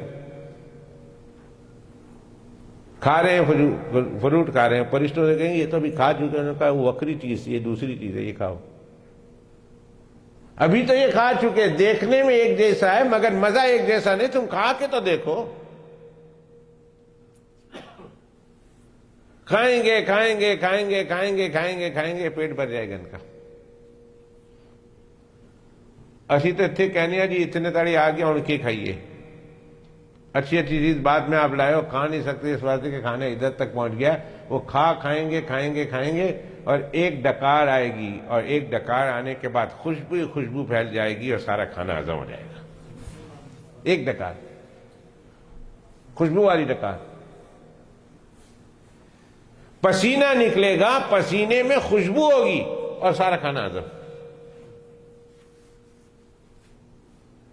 پلیٹ اٹھاؤ, پلیٹ اٹھا دی, سامان اٹھا دیا, اللہ تعالیٰ اب کیا کھلائیں ان کو؟ کھا لیا انہوں نے فروٹ، اب کیا کریں؟ فرمایا وسقوہم، اب انہیں جوس پلاؤ۔ پہلے فروٹ پلایا کھلایا، اب جوس پلاؤ۔ بھائی جاؤ جنت سے، جنت میں ہی ہے، جا کے نہر سے دودھ لے کر آؤ، شہد لے کر آؤ۔ یہ کوکا کولا ووکا کولا نہیں ہوگا، یہ 7 اپ اور 7 ڈاؤن یہ سب کچھ نہیں ہوگا بھائی، یہ سب ایسے ہی ہوگا، یہ سب دنیا کی ہیں۔ وہاں جتنی جتنی نعمتیں آپ پئیں گے اللہ سبحانہ و تعالیٰ اتنی اپنی معرفت بڑھا دیں گے، اس کی معرفت بڑھتی جائے گی۔ ہر گوشت کے، ہر گلاس کے ساتھ اور ہر مرتبہ پینے کے ساتھ آپ جتنا اللہ سبحانہ و تعالیٰ کی پہلی معرفت رکھتے تھے، اس پانی کے پینے کے بعد آپ کی معرفت میں اضافہ ہو جائے گا۔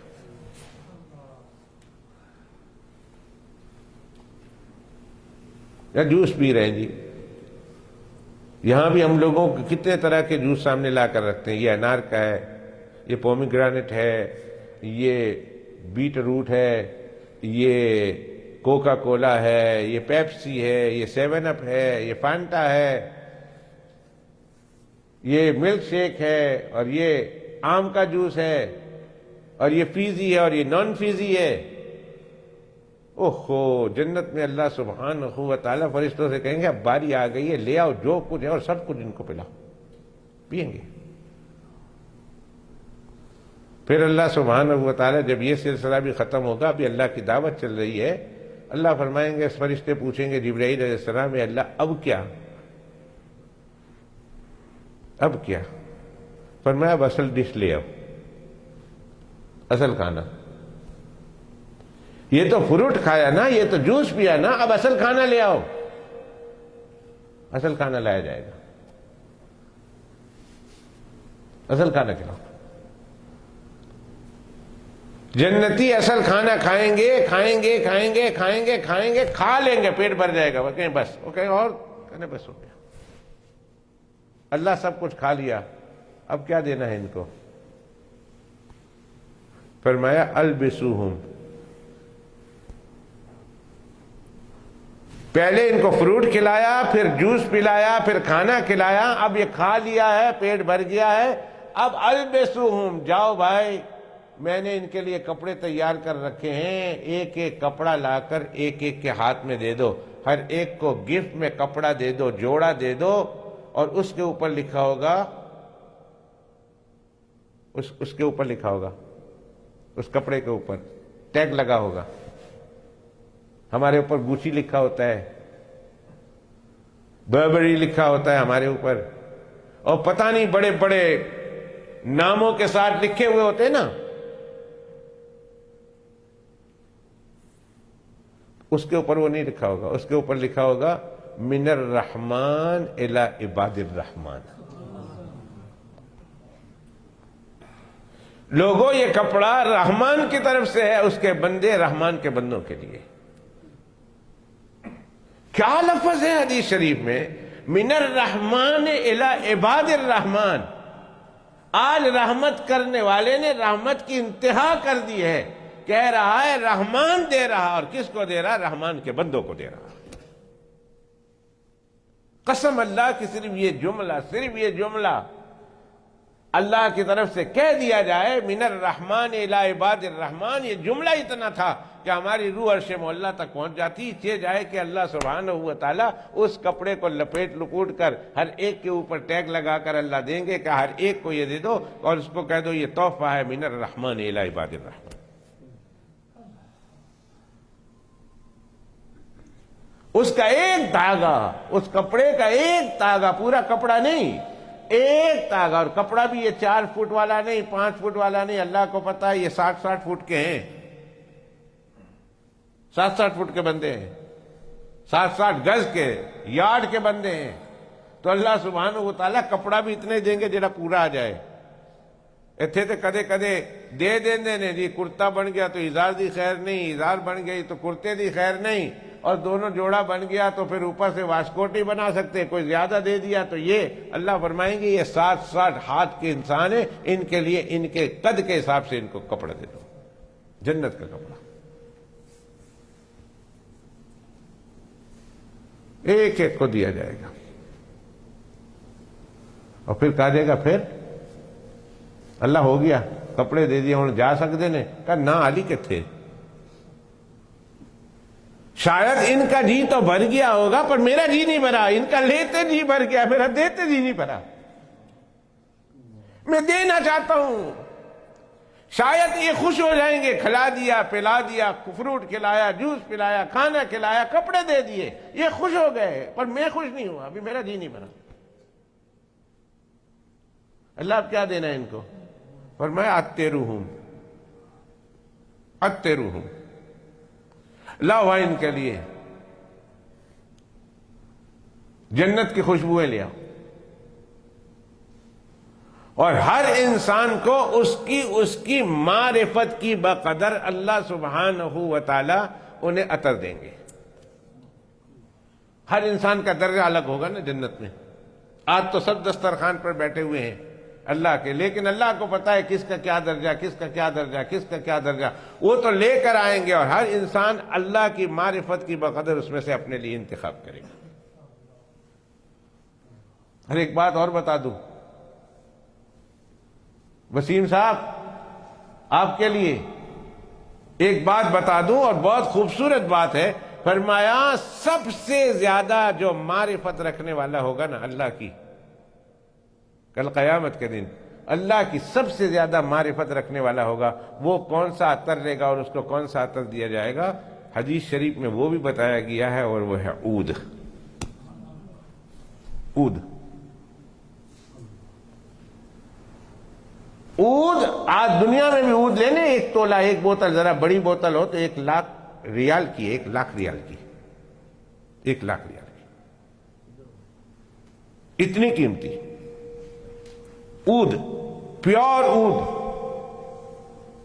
ہمارے استاد فرمایا کرتے تھے حضرت مولانا عبدالحفیظ صاحب رحمت اللہ رحمتاً واسعہ فضیلت الشیخ، حضرت اقدس مولانا عبدالحفیظ صاحب مکی رحمت اللہ علیہ فرمایا کرتے تھے کہ میرے دادا کے زمانے سے یا اس کے پرانے زمانے سے کہیں سے ایک مرتبہ اتنی معمولی سی عود، اصل عود مجھے مل گئی تھی۔ ہمارے دادا نے اس کو پیٹی میں رکھا ہوا تھا، بوتل میں ہے، اور وہ عود کی بوتل جو ہے پیٹی میں رکھی ہوئی۔ کبھی کبھی عید والے دن وہ ڈبہ کھولتا تھا تو سارا گھر مہک جاتا تھا، حالانکہ وہ عود تو بوتل میں ہوتی تھی، اور صرف بوتل کھولتے نہیں تھے، اوپر سے سونگنا، اتنی کنجوسی تو ایسی چیزوں میں تو ایسی کنجوسی ہونی چاہیے، اوپر سے سونگ کر پھر واپس رکھ دیتے تھے، لگانا کسی کو نہیں تھا، اتنی قیمتی تھی۔ فرماتے ہیں ایک دفعہ میرے والد صاحب رحمت اللہ علیہ سے ملنے کے لیے، ملک عبدالحق صاحب رحمت اللہ علیہ سے ملنے کے لیے شاہ فیصل کی بہن آئی، شاہ فیصل مرحوم کی بہن آئی، بادشاہ کی بہن آئی، ان سے والد صاحب سے ملنے کے لیے، ان بچوں سے ملنے کے لیے۔ کہتا اب ہم کیا کریں، تو ہم نے یہ سوچا کہ ذرا اس کو یہ عود جو ہے بتائیں اور اس کو یہ سنگائیں کہ ہمارے پاس بھی یہ عود ہے۔ چنانچہ وہ بوتل کھولی، اور کھولنے کے بعد شاہ فیصل کی بہن کو دیا کہ یہ سونگو، یہ کیا ہے؟ تو اس نے سونگا، پھر سونگا، پھر لمبا لمبا سونگ کے کہتے لگتا ہے یہ عود ہے، عود جیسا لگتا ہے۔ یعنی جو ہمیں سب سے قیمتی عود لگتا تھا، اس شاہ فیصل کی بہن کو عود جیسا لگتا ہے۔ اندازہ لگائی وہ کیسا عود لگاتی ہوگی۔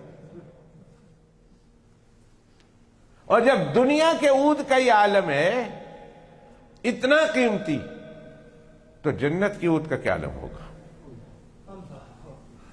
اور اللہ جس کی معرفت، اللہ سبحانہ و تعالیٰ کو سب سے زیادہ جو پہچاننے والا ہوگا، اس وقت وہ ان عطروں میں سے عود کو استعمال کرے گا، عود لے لے گا۔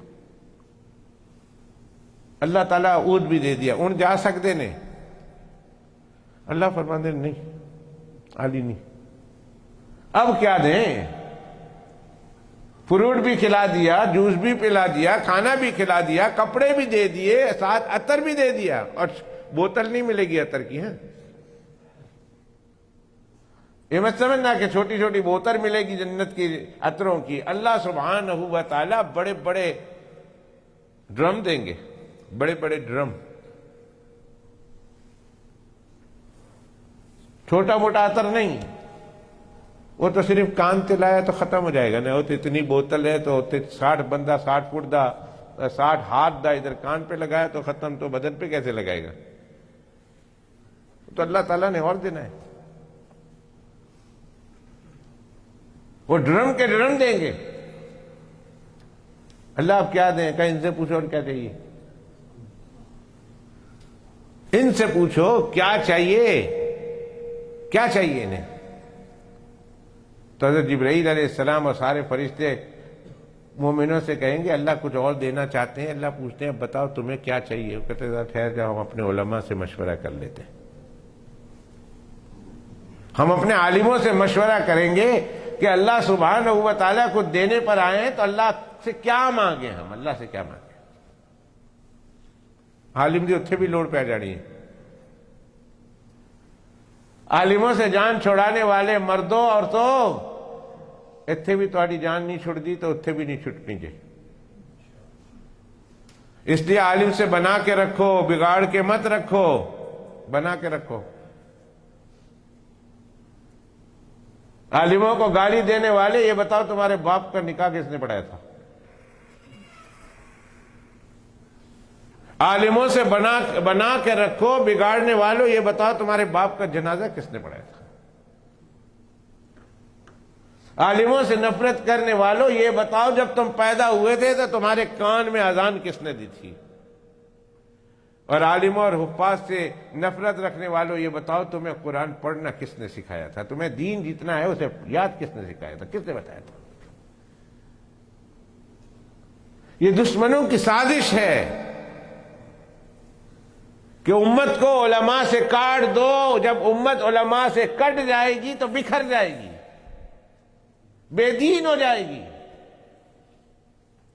نامراد اور ناکام ہو جائے گی۔ یہ سپلائی لائن ہے ان کے دین کی، علماء کرام۔ جس طرح شہر ہے کہ نا، اس کو کیا بولتے ہیں؟ کون سا وین بولتے ہیں؟ جگا وین، کیا بولتے ہیں؟ ہاں، جگیولر وین، یس، جگیولر وین۔ یہ ہے تو انسان زندہ ہے، اگر اس کو کاٹ دو تو گیا۔ مسئلہ بتاتا چلوں آپ کو، 1000 نماز کا ثواب مل جائے گا کہ حلال جانوروں میں سے 4 رگیں کاٹنی ہیں، 4 رگ حلال جانور کی،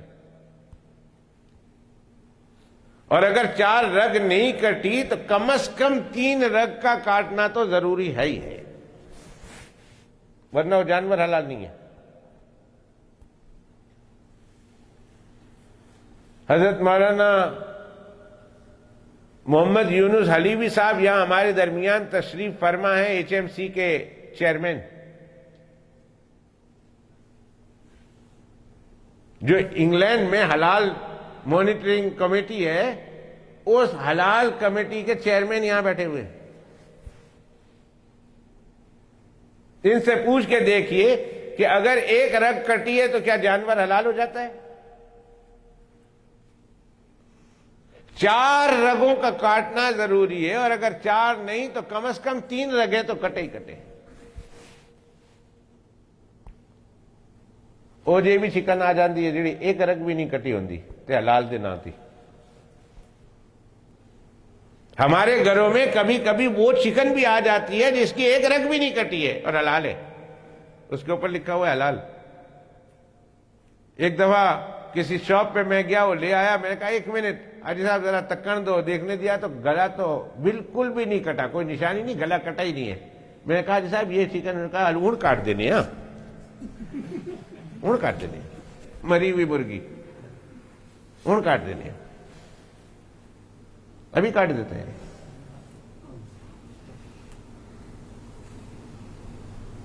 میں نے کہا نہیں کٹی ہے رہن دو، حلال ہے۔ لیکن مسئلہ یہ ہے کہ حلال، اور وہ حلال چکن جس طرح یہ جگولر وین ہے، اس کے بغیر زندگی کا کوئی تصور نہیں، کٹ جائے تو زندگی ختم ہو جاتی ہے۔ امت میں مثال علماء کی جگولر وین کی طرح ہے، اگر امت کو جگولر وین سے علماء سے کاٹ دو، امت بے ایمان ہو کر رہ جائے گی، بے ایمان ہو کر رہ جائے گی، اس لیے کہ دین کی سپلائی اسی سے آتی ہے۔ ساری دنیا مسلمانوں کے پیچھے پڑی ہے، اور مسلمانوں میں بھی علماء کے پیچھے پڑی ہے، مدارس کے پیچھے پڑی ہے، دینداروں کے پیچھے پڑی ہے۔ ان کو پتا ہے، ہم کو نہیں پتا، ہم بھول گئے۔ جہاں سے ہم کو سپلائی لائن پہنچ رہی ہے، چونکہ ہمیں پتا نہیں، اس لیے ہم تو پتا نہیں، پر ان لوگوں کو پتا ہے جنہوں نے ریسرچ کیا، جنہوں نے اسٹڈی کی ہے کہ یہ مسلمان کیوں ہے۔ اتنا پیسہ دے رہے ہیں، اتنا خرچہ کر رہے ہیں ان کے اوپر، ان کے جوتے، ان کی جرابیں، بلکہ ان کی انڈر ویئر تک کیلون کلارک کے پہنا دی ہے، ایڈیڈس کی پہنا دی ہے۔ لیکن پھر بھی یہ اسلام سے نہیں ہٹتے۔ کیوں نہیں ہٹتے؟ بڑے بڑے ان کے تھنک ٹینکر بیٹھے ہیں، اور بیٹھنے کے بعد کہا اصل وجہ قرآن ہے، اور قرآن کو سکھانے والے علماء کرام ہیں، ان کے دلوں سے قرآن کی محبت نکال دو، ان کے دلوں سے علماء کی محبت نکال دو۔ یہ سپلائی لین ہے۔ جب سپلائی لین ہی کاٹ دو گے تو پھر تو ختم ہے نا بات، پھر تو آگے کس طرح انسان زندہ رہے گا؟ Gladstone second world war سے پہلے آپ کے برطانیہ کا پرائم منسٹر تھا۔ اسی پارلیمنٹ میں جب ہندوستان سے مشنری جا کر آئی اور انہوں نے ریسرچ کیا کہ کیا بات ہے، ہم ہندوستان میں اتنے لاکھوں انسانوں کو قتل کر چکے ہیں اور اڑا چکے ہیں، بموں کے سامنے رکھ کر، زندہ باندھ کر بموں سے اڑا دیا۔ سامنے پہاڑ ہے اور ادھر بم ہے، اور بم کے سامنے علماء کو رکھا اور بم چھوڑا، اڑتے ہیں اور جا کر دیوار سے، پہاڑ سے ٹکراتے ہیں، پرکھ سے اڑ جاتے ہیں، پڑک سے، ہڈیاں تک نہیں ملتی۔ ایک ایک دن میں 14,000 انسانوں اور مسلمانوں اور داڑھی والوں کو شہید کیا، ایک ایک دن میں۔ میں نہیں کہتا ہے برٹش لائبریری میں جا کر دیکھ لو، انڈیا لندن میں پڑی ہوئی ہے۔ مشنری بھیجی کہ جاؤ جا کے معلوم تو کرو نا، کیوں، آخر بات کیا ہے؟ اتنا کچھ ہم ان پہ ظلم کرتے ہیں، زیادتی کرتے ہیں، اتنا ہم انہیں مارتے ہیں، جیلوں میں رکھتے ہیں، اور اتنا ان سے بیگاری کام لیتے ہیں، پھر یہ اسلام سے پھرتے کیوں نہیں؟ تو جب وہ آئے اور انہوں نے رپورٹ پیش کی، اور جب پارلیمنٹ بیٹھی ہے تو مسٹر گلیڈ سٹون نے وہ قرآن شریف ہاتھ میں پکڑا، اور ہاتھ میں پکڑنے کے بعد پارلیمنٹ میں زمین پر پھینکا، اور پھینکتے ہوئے کہا کہ یہ ہے وہ راز کہ جس کی وجہ سے مسلمانوں کے دلوں سے ایمان نہیں نکالا جا سکا، اور وہ کیا تھا؟ اللہ کا قرآن تھا۔ کہ جب تک یہ قرآن مسلمانوں میں موجود ہے، مسلمانوں کو دنیا کی کوئی طاقت ہرا نہیں سکتی، شکست نہیں دے سکتی، جب تک یہ قرآن موجود ہے۔ قرآن سے رشتہ کاٹ دو، آپ دیکھیں نا، قرآن شریف سے رشتہ ہمارا کٹ گیا ہے دوستو، ہمارا رشتہ قرآن شریف سے کٹ گیا ہے۔ کتنے مسلمان ایسے ہیں کہ جن کے گھروں میں قرآن شریف روزانہ کی بنیاد پر پڑھا جاتا ہے؟ قسم دے کر پوچھو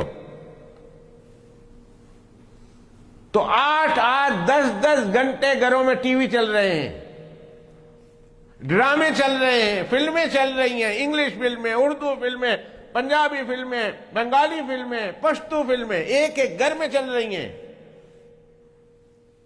اور اس سے پوچھو کہ بھائی تمہارے گھر میں قرآن شریف کتنا پڑھا جا رہا، تو شاید بوڑھا باپ ہو کہے گا جی میں پڑھ لیتا ہوں، بوڑھی ماں ہو تو کہے پڑھ لیتا ہوں، جوان بچے کتنے ہیں؟ 5-10 ہیں، پڑھتے ہیں کرنا، نماز نہیں پڑھتے تو قرآن شریف پہ تو پڑھتے۔ قرآن شریف سے امت کا رشتہ کٹ گیا، اور ایک سازش کے تحت صرف کٹا نہیں، کاٹا گیا ہے، کاٹ دیا گیا اس رشتے کو، اور علماء کرام سے امت کا رشتہ کاٹ دیا گیا۔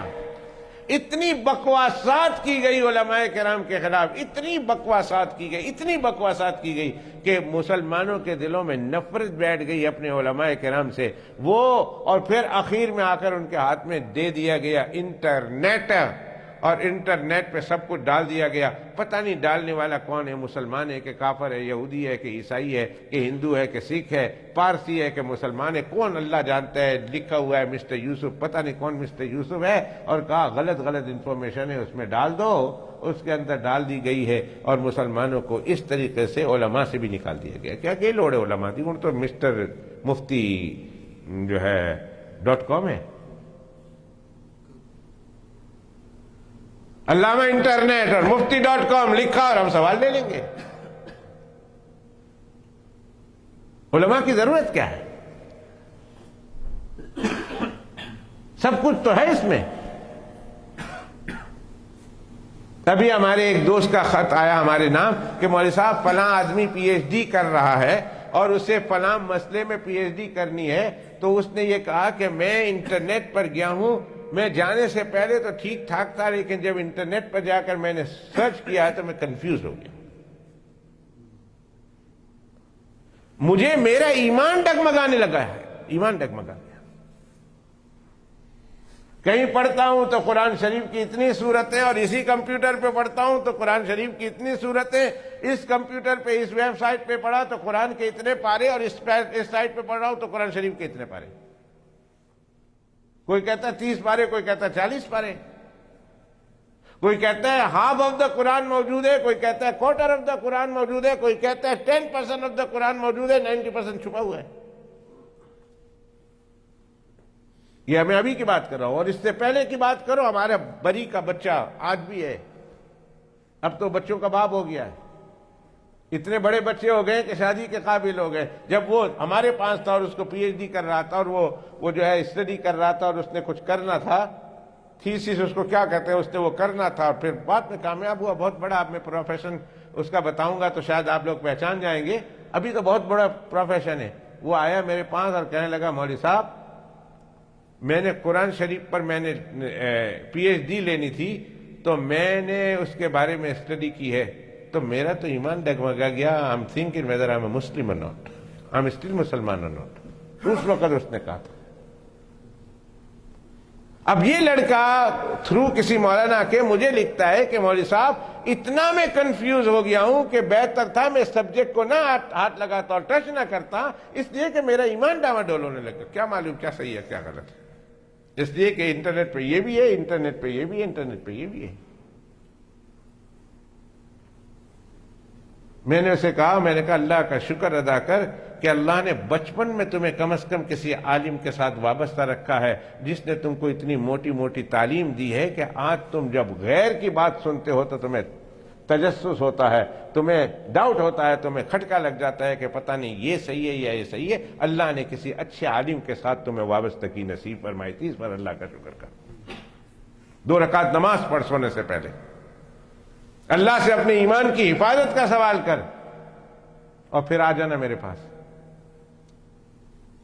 اور ہم دونوں مل کر تھیسس تیار کریں گے اور مل کر بتائیں گے کہ تمہیں جو چیز چاہیے اس میں سے کون سی چیز رائٹ ہے اور کون سی چیز رانگ ہے، اور پھر اس رانگ ہے تو کیوں ہے اس کا جواب بھی میں دوں گا. تم آ جانا.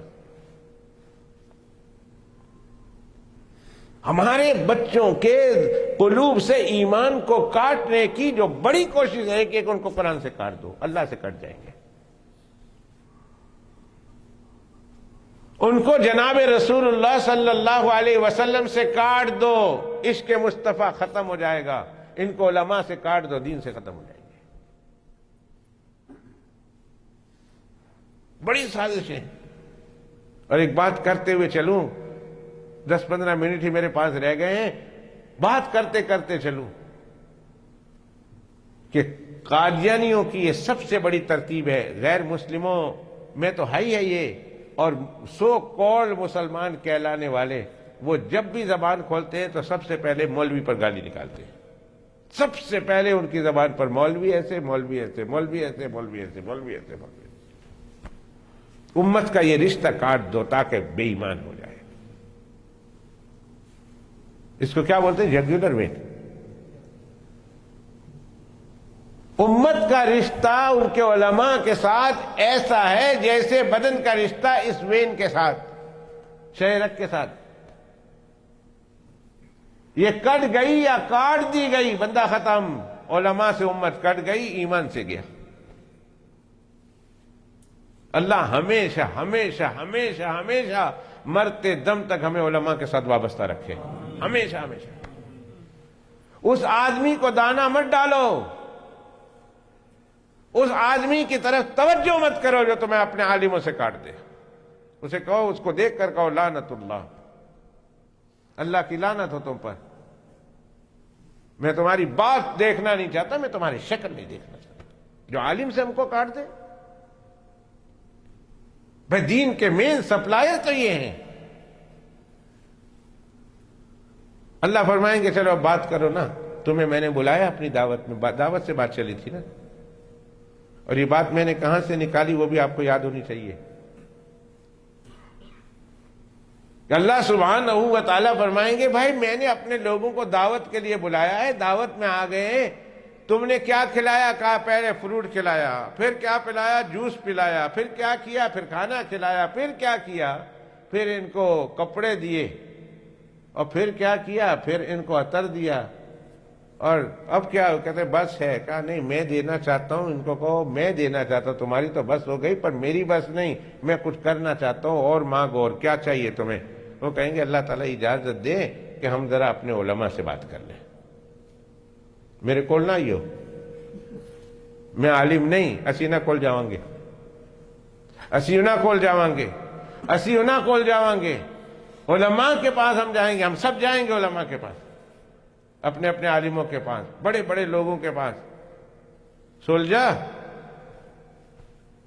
پکڑ لو ان کا دامن، چھوڑنا نہیں، یہ دنیا میں بھی تم کو ترا دیں گے اور آخرت میں بھی تار دیں گے انشاءاللہ انشاءاللہ. اپنے اپنے علماء کی قدر کرو، اپنے اپنے علماء کا احترام کرو، اور اگر کسی سے محبت نہیں ہے بے شک محبت مت رکھو، سب کے ساتھ محبت رکھنے کا حکم نہیں ہے، مگر کم از کم ان سے نفرت تو نہ کرو. مزمل شاہ صاحب پھڑ لو، ہاتھ ہی پھڑ لو، جان نہیں دینا مولانا امان اللہ صاحب نے. آج مفتی زید صاحب نہیں آئے ہیں، اللہ ان کی عمر میں، صحت میں، ہر خیر میں برکت عطا فرمائے. بڑے بیوے بندے، ان کا صاحبزادہ تو آیا ہے، ان کے مریدین آئے، ادھر ہے ادھر ہے. بھائی الیاس آج گیا ہے ممباسا، اپنے والد صاحب کی مسجد بنائی، مدرسہ بنایا، ابھی سفر پہ ہوگا، اللہ تعالیٰ اس کے سفر کو آسان کرے. خیر دعا میں ان کو یاد رکھیں گے. تو کہیں گے اللہ اجازت دے ہم اپنے عالموں سے تو پوچھ لینا کہ وہ کیا کہتے ہیں، وہ ہم کو مشورہ دیں گے. تسی آ سکتے ہو میرے کول، میں تواڈا پھڑ کے جنت جاواں گا. اب عالموں کے پاس گئے سب، اللہ پوچھ رہے ہیں دینا ہے تم لوگ، ہم لوگ کو بس ہو گئی. اللہ کہتے ہیں میں نے دینا ہے، کچھ دینا ہے، کچھ دینا ہے، بتاؤ نا کہ منگیے اللہ کو، کہ منگے. تو عالم کیا جواب دیں گے؟ فرمائیں گے جبرائیل سے کہو کہ اللہ سے جا کے کہے کہ اللہ آپ نے فروٹ بھی کھلایا، جوس بھی پلایا، کھانا بھی کھلایا، کپڑے بھی دیے، اور پھر کیا دیا آخر میں؟ عطر بھی دیا. اللہ تعالیٰ سب کچھ دیا ہے پر ابھی تک آپ نے اپنا دیدار نہیں کرا ہے. تو علماء کہیں گے جنتیوں سے جا کے کہو کہ اللہ سبحانہ و تعالیٰ سے کہ اللہ اپنا دیدار کرا دو.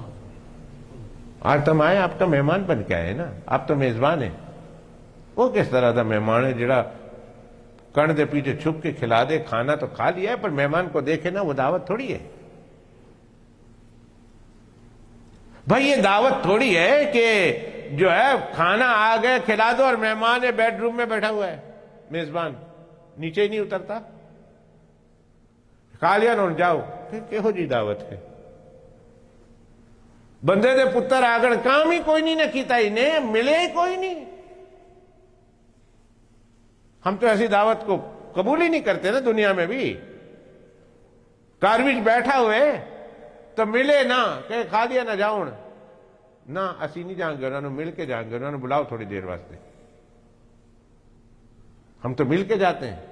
اللہ یہ کیسی بات ہوئی کہ آپ نے کھلایا بھی پلایا بھی اور آپ ملے ہی نہیں، دیدار ہی نہیں کرے؟ ہم تو آپ کا دیدار کریں گے. سارے علماء اپنے اپنے لوگوں کو یہی کہیں گے، اور سب بیک آواز ہو کر جبرائیل سے کہیں گے جبرائیل جا کے اللہ سے کہیے کہ سب کھا لیا پی لیا سب کچھ ہو گیا، وہ آپ کو دیکھنا چاہتے ہیں، آپ کا دیدار کرنا چاہتے ہیں. اس دعوت کا کیا فائدہ؟ مجھے ایک واقعہ یاد آیا. اور اتنا لمبا واقعہ ہے، مجھے اگر میں وہ واقعہ بیان کروں تو 11 بج جائیں گے صرف اس ایک واقعے کو بیان کرتے ہوئے. بڑا انٹرسٹنگ واقعہ ہے، بہت زبردست واقعہ ہے. اور کبھی زندگی رہی ہے، اللہ نے چاہا تو کبھی زندگی رہی اور واپس یاد آ گیا تو میں اس واقعے کو سناؤں گا. بہت زبردست واقعہ ہے، بہت زبردست واقعہ ہے. خوش ہو جائیں گے آپ. جنہوں نے نہیں سنا وہ، جنہوں نے علماء ہیں انہوں نے سنا ہوگا. بہت خوبصورت واقعہ ہے. خیر میں اس واقعے کی اتنی ایڈورٹائز نہیں کرتا. اللہ پاک کہیں گے ہاں جبرائیل ان کا ڈیمانڈ انہوں نے، میں نے کہا میں نے دینا ہے، انہوں نے ڈیمانڈ کیا، وہ تو کرنا پڑے گا. جبرائیل ایسا کرو کہ حجاب اٹھاؤ، پردے ہٹاؤ. اللہ اکبر.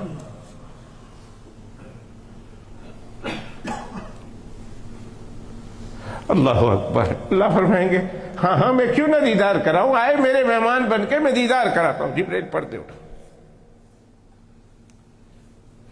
کہتے ہیں حدیث شریف میں آتا ہے کہ اللہ اور بندوں کے درمیان 70,000 نور کے پردے پڑے ہوئے ہوں گے. 70,000 کرٹنز اور حجاب اللہ اور بندوں کے درمیان. 70,000 70,000. اللہ فرمائیں گے جبرائیل اٹھاؤ ایک ایک پردے. ایک اٹھا، 2 اٹھا، 3 اٹھا. جو جو ایک ایک پردے اٹھ رہے ہیں نا، جنتیوں کے دل اچھل اچھل کے منہ کو آ رہے ہیں کہ ہمیں اپنے پروردگار کو دیکھنا ہے. ابھی پروردگار کی زیارت ہوگی، ابھی پروردگار کی زیارت ہوگی. کبھی ایک دم اچانک خوشخبری مل جائے تو بندے کا ہارٹ اٹیک بھی ہو جاتا ہے نا. تو یاد آیا مجھے، انڈیا میں ایک آدمی نے اس زمانے میں 8 آنا یا 4 آنا کی لاٹری ٹکٹ ملتی تھی، اس نے ڈال دیا. مہینے کا اس کا 1 روپیہ کا آمدنی تھی اور اس نے اس میں سے 4 آنا کی لاٹری ٹکٹ لے لی.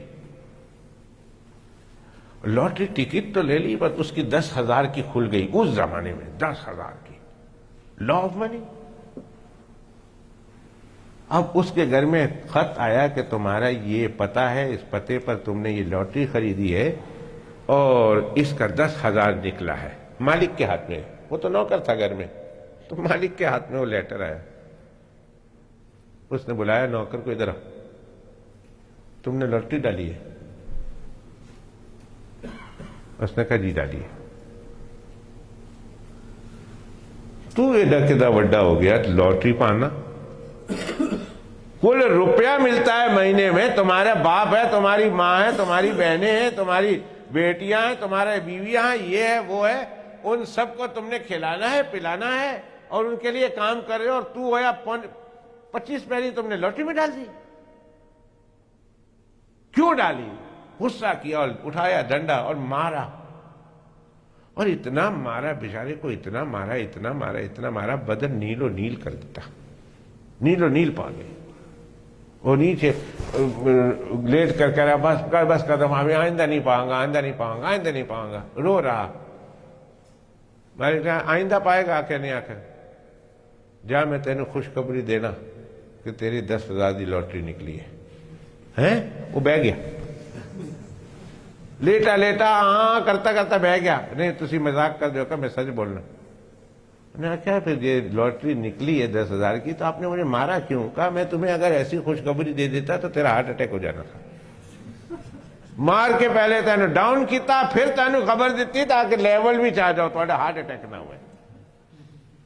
جی میں انجی خوشخبری دینا کہ تیری 10,000 تھی تو اتھے ہی ٹوٹ جانا تھی شش کر کے.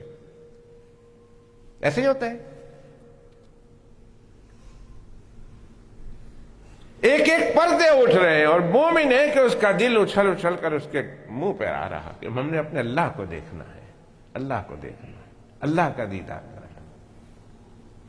یا میرے مالک 70,000 69,999,000 اٹھ گئے، پردے اٹھ گئے، ایک پردہ رہ گیا. 70,000 پردے اٹھنے نا،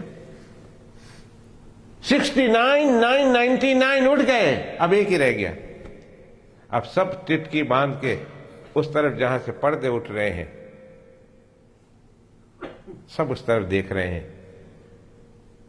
کہ اچانک وہ آخری پردہ بھی اٹھ گیا. اللہ اکبر کبیرہ. اور اللہ سبحانہ و تعالی بغیر حجاب کے جنتیوں کے سامنے آ گئے، بغیر پردے کے. اللہ پردے میں نہیں، بغیر پردے کے اللہ جنتیوں کے سامنے. اور جب اللہ سامنے آ گئے تو اللہ سبحانہ و تعالیٰ کی طرف سے پہل ہوئی ہے، اللہ کی طرف سے پہل ہو رہی، اور فرماتے ہیں السلام علیکم یا اہل الجنہ. اللہ کی طرف سے سلام آ رہا، السلام علیکم یا اہل الجنہ، او میرے جنتیوں تم پر تمہارے رب کا سلام ہے.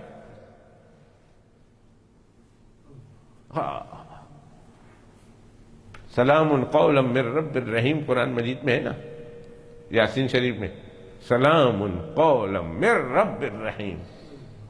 اللہ فرمائیں گے السلام علیکم یا اہل الجنہ، او جنتیوں تمہارا پروردگار تمہارے سامنے ہے، زیارت کرو اور وہ تمہارے اوپر سلامتی نازل کر رہا. اب جنتی کیا جواب دیں گے؟ وعلیکم السلام تو نہیں کہہ سکتے نا، وعلیکم السلام تو ساڑھے واسطے نا. کیوں جی؟ یہ تو ہمارے لیے نا وعلیکم السلام، کہ بھائی آپ نے کہا السلام علیکم تم پر اللہ کے سلام ہو، تو ہم کہیں وعلیکم السلام تم پر بھی اللہ کے سلام ہو. یہی معنی ہے نا السلام علیکم کا. جب ہم نے کہا السلام علیکم تم پر اللہ کی سلامتی ہو، رب کی سلامتی ہو، تو دوسرا کہتا ہے وعلیکم السلام تم پر بھی رب کی سلامتی ہو. اللہ تو کہہ رہے ہیں تم پر تمہارے رب کی سلامتی ہو، ہم کیسے اللہ کو کہیں آپ پر آپ کے رب کی سلامتی ہو؟ اس لیے کو تو خود رب ہے نا. ایسا ہی ہے نا، کیا جواب دیں گے ہم؟ اس سے پہلے ایک حدیث پاک یاد آ گئی، وہ سن لو. یاد آ گئی درمیان میں، جب صحابہ کرام رضوان اللہ تعالی علیہ مجمعین نماز پڑھتے تھے اور تحیات میں بیٹھتے تھے، تو تحیات میں بیٹھتے تھے تو کیا کہتے تھے؟ بیٹھ کر کہتے تھے السلام علی اللہ، السلام علی جبرائیل، السلام علی میکائیل، السلام علی فلاں، السلام علی فلاں. حدیث شریف میں آتا ہے. اتحیات میں بیٹھے تو اس سے پہلے شروع میں اس طرح سلام پڑھتے تھے، السلام علی جبرائیل، السلام علی میکائیل، السلام علی فلاں، السلام علی فلاں، اور السلام علی اللہ، اللہ پر سلام. رسول پاک صلی اللہ علیہ وسلم فرمایا ارے بھائی اللہ تو خود سلامتی ہے، فإن اللہ هو السلام. یہ اللہ پر سلام بھیجنے کا کیا مطلب؟ اللہ تو خود سلامتی، خود سلام ہے، اور اس پر کس کا سلام جائے گا؟ وہ تو سلام نازل کرنے والا ہے. آپ تو کہتے ہیں آپ پر بھی سلام، تو اس پر کون سلام نازل کرتا ہے؟ وہ تو دنیا پر اتارتا ہے، اس پر کون اتارے گا؟ تو کہا یا رسول اللہ پھر کیا کہنا چاہیے، کیا کہنا چاہیے؟ تو اللہ کے پیغمبر علیہ السلام نے پھر یہ سکھایا کہ ایسے کہو ولیکن قولوا التحیات للہ والصلوات والطیبات السلام علیک ایھا النبی ورحمۃ اللہ وبرکاتہ السلام علینا وعلی عباد اللہ الصالحین اشہد ان لا الہ الا اللہ واشہد ان محمدا عبدہ ورسولہ. کہا یہ مت کہو کہ السلام علی اللہ، تو اللہ پاک سلام دے رہے ہیں السلام علی اللہ، السلام علیکم یا اہل الجنہ. اب جنتیوں نے اللہ کا دیدار بھی کیا. اور حدیث شریف میں آتا ہے، کتابوں میں لکھا ہے کہ اگر اس وقت موت مقدر نہ ہوتی اور موت ذبح نہ کی گئی ہوتی، موت تو مار دیا اس کو اللہ نے، پتہ نا، موت تو ختم. جنتی جنت میں، جہنمی جہنم میں، اور بیچ میں پل صراط، اور اللہ نے موت کو پل صراط پہ رکھا بھینڈے کی شکل میں، شیپ کی شکل میں، یا پھر شیپ نہیں تو اس کو کیا بولتے ہیں، کیا کہتے ہیں شیپ کے بعد کیا ہوتا ہے، لام. لام کی شکل میں اللہ موت کو لائیں گے اور جہنمیوں سے کہیں گے او جہنمیوں دیکھو، جنتیوں سے کہیں گے او جنتیوں دیکھو یہ ہے موت، اور حکم ہوگا کہ اس کو ذبح کرو. بالکل پل صراط کے اوپر اس موت کو بھی موت آ جائے گی، اس کو بھی کاٹ دیا جائے گا، اس کو بھی ذبح کر دیا جائے گا، اور کہے گا جہنمیوں اب تم جہنم میں ہمیشہ جلتے رہو گے، تمہارے اوپر موت نہیں آئے گی، اور اے جنتیوں تم ہمیشہ جنت میں خوش رہو گے، تمہارے اوپر بھی موت نہیں آئے گی. موت نہیں آنے والی. موت کو تو موت آ گئی. فرمایا اگر موت کو موت نہ ہی ہوتی اور انسان مرنا تصور ہوتا تو اللہ سبحانہ و تعالیٰ کا دیدار کا یہ موقع ایسا ہوتا ہے کہ اللہ کو دیکھ کر ان کے دل کلیجے پھٹ جاتے اور سب کے سب مر جاتے ہیں. وہ تو موت نہیں لکھی. اب اللہ کی طرف سے آئے گا سلام السلام علیکم یا اہل الجنہ. تو اب یہ کیسے جواب دیں گے؟ اللہ کو جواب تو دینا ہے نا. اور مجھے پتا ہے یہاں جو بیٹھے ہوئے ہیں ان میں سے 100% نہیں تو 99.9% کو پتا ہے جواب کیا دینا ہے, لیکن اس وقت یہ نہیں معلوم جواب کیسے دینا ہے. آپ کو پتا ہے وہ جواب کیا دیں گے آپ. میں اس کو سیدھا سادہ بھی کہہ سکتا ہوں, لیکن میں آپ کو ذرا آپ کے دلوں کو تھوڑا پرووک کر کے جگاتا ہوں تاکہ آپ کو جواب یاد رہے کہ جواب کیا دیں گے اللہ کو, اور کیا جواب دینا ہے. اور آپ سب کو آتا ہے وہ جواب. آئی ایم گارنٹیگ یو 99.9% کو جواب آتا ہے. اس وقت ہم اللہ کو کیا جواب دیں گے؟ کیسے سلام کا جواب دیں گے؟ اللہ کے سلام کا کیسے کہیں گے پتا ہے؟ جب اللہ کہیں گے نا السلام علیکم یا اہل الجنہ, تو سارے جنتی اللہ کو جواب دیں گے. میرے ساتھ پڑھیں گے اللہم انت السلام ومنک السلام تبارکت یا ذی الجلال والاکرام. اللہ کو اس طرح جواب دیں گے اللہم انت السلام ومنک السلام. اللہ تو سراپا سلام ہے اور ہم لوگوں پر سلامتی اترتی ہے تو تیری طرف سے اترتی ہے. اللہم انت السلام ومنک السلام تبارکت یا ذی الجلال والاکرام. دیکھ لیا انہوں نے؟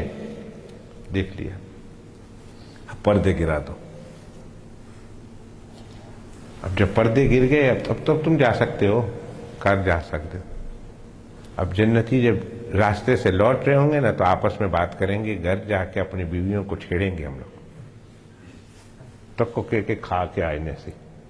کبھی کبھی اتنے جانے ہیں, میں کبھی کسی بڑی دعوت میں ہوتا ہوں تو پکچر لے لیتا ہوں, اور دسترخوان بھرا ہوا ہوتا ہے نا, میں کہتا ہوں نیچے سے لو پورا دسترخوان, کار جا کے دسیے کیسی یہ کھا کے آئے نا. وہ پھر تنگ آ کے کہنے تسی تو پیٹو ہو. یہ وہ جواب ہے انہوں نے, آگے کوئی جواب ہے ہی نہیں کہ تم لوگ تو پیٹو ہو, کھا تو ہر وقت کھانے رہتے ہو. اور میں جا کے دسنا کبھی کبھی چھیڑتا ہوں کہ دیکھو یہ کھا کے آئے. جنتی بھی ان کو بھی مستی ہوگی, وہ کہیں گے گھر جا کے بڑھیا نو چھیڑاں گے اسی نہ صرف کھاتا ہے نہ پیتا ہے, اللہ نے کپڑے بھی دیے, اللہ نے عطر بھی دیے, اللہ کا دیدار بھی کیا. سب سے زیادہ وہ اس پر زور دیں گے کہ ہم اللہ کا دیدار کر کے آئے ہیں. ہم اللہ کا دیدار, کھانا پینا تو کہیں گے چلو ٹھیک ہے, لیکن ہم اللہ کا دیدار کر کے آئے, اللہ کا دیدار کر کے, اللہ کا دیدار کر کے آئے. یہ جا کے ایسی چھیڑنا ہے. ہر جنتی سوار اپنی اپنی سواری پر سوار ہوں گے اور کہیں گے چل لے چلو مجھے اپنے گھر پہ. ٹم ٹم کی ضرورت نہیں پڑے گی, اتنے ٹم ٹم کی ضرورت پڑ دی ادھر نہیں پڑے گی. اس کو جنتی کو پتا ہوگا کہ اس کا کہاں گھر ہے, اس کا کہاں گھر ہے, اس کا کہاں گھر. اپنی اپنی سواری میں بیٹھے, کوئی ادھر جا رہا, کوئی ادھر جا رہا, کوئی اوپر جا رہا, کوئی اوپر, کوئی اس سے اوپر. اپنے اپنے گھروں میں پہنچ جائیں گے اور پہنچنے کے بعد جا کے ٹیزنگ کریں گے اپنی بیوی کو. کہیں گے آج ہم اللہ کے دربار سے آئے ہیں, او ہو کھانے دی تے گل پوچھو نا, اسی وہ تو کھا کے آئے نا, پر سب تی وڈی گل ہوئی اسی اللہ دی زیارت کر کے آئے, اسی اللہ نو ویکھ کے آئے. آج اللہ نے سارے مردوں نو بلایا ہے, سارے مرد آئے نے تو سارے نے اللہ پاک دی زیارت کی تھی. تمہاروں نہیں نہ ملیا, تسی نہیں نہ ویکھیا اللہ پاک نو. چھیڑیں گے ان کو, ستائیں گے ان کو, ٹیز کریں گے ان کو.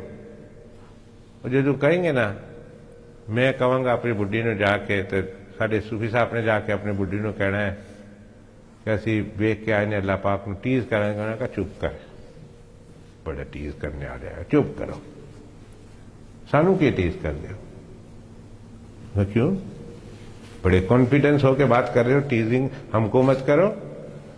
ہم چھیڑ رہے ہیں ان کو کہ اللہ کو ہم دیکھ کے آئے. بھائی تو کیا ہو یار, صبح انگلش میں کہتے ہیں سوا. دیکھ کے آئے ہو تو سوا، اس میں کیا بڑی بات ہے؟ تم یہ سمجھتے ہو ہم نے نہیں دیکھا. اللہ نے تو تمہیں اپنے یہاں بلا کے تمہارا دیدار کرایا نا. اللہ نے تمہیں بلا کے مہمان خانے میں لا کر کھانا کھلا کر اللہ نے دیدار کرایا، اور اللہ نے اپنا دیدار ہم کو گھر میں بیٹھے کرا دیا ہے. ہم تو گئے نہیں، لیکن اللہ سبحانہ و تعالیٰ نے ہمیں گھر میں آ کر اپنا دیدار کرا دیا. یہ چیز کرتے ہو، یہ ہوگی ایک ملاقات، یہ ہوگی ایک دعوت جنت میں.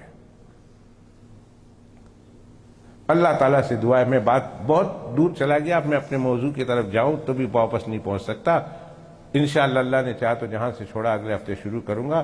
پر یہ دعا ضرور کرنی ہے کہ میرا رب آدم علیہ السلام کی دعوت میں بھی ہم کو شریک فرمائے، حضرت ابراہیم علیہ السلام کی دعوت میں بھی ہمیں شرکت نصیب فرمائے، حضرت موسیٰ علیہ السلام، حضرت عیسیٰ علیہ السلام، ان کی دعوت میں بھی اللہ ہم کو شرکت نصیب فرمائے. اور پھر ان سب سے بڑھ کر میرے اور آپ کے آقا جناب رسول اللہ صلی اللہ علیہ وسلم کی جنت میں اور ان کے مہمان خانے میں اللہ سبحانہ و تعالی ہمیں بھی، ہماری بھی دعوت میں، ہم اس دعوت میں ہم کو بھی شریک ہونے کا اللہ موقع نصیب فرمائے. اور پھر جب اللہ سبحانہ و تعالی دعوت دیں گے جنتیوں کو، اور خاص اسپیشل دعوت ہوگی، اللہ سبحانہ و تعالی اس دعوت میں ہمیں، ہمارے بچوں کو، ہمارے گھر والوں کو، ہمارے پوتوں پوتیوں کو، نواس و نواسیوں کو، اور اللہ سبحانہ و تعالی قیامت تک کے آنے والے ہماری نسل کے ہر فرد کو اللہ سبحانہ و تعالی اس دعوت میں شرکت اور حاضری کی توفیق نصیب فرمائے. اور اس دعوت کو کہتے ہیں اللہ سبحانہ و تعالی کی میزبانی کی دعوت. دوستو، یہ ترتیب جو میں نے بتائی ہے نا، کدے کدے اپنے کار بلا کے میں نے یہ دعوت کرا دیا.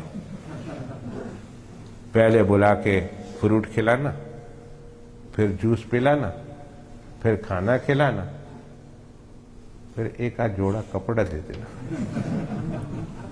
پھر نالے 2-3 انچ دی بوتل عطر دے دینا، تو تہاڈی تے زیارت انجی ہو جانی ہے.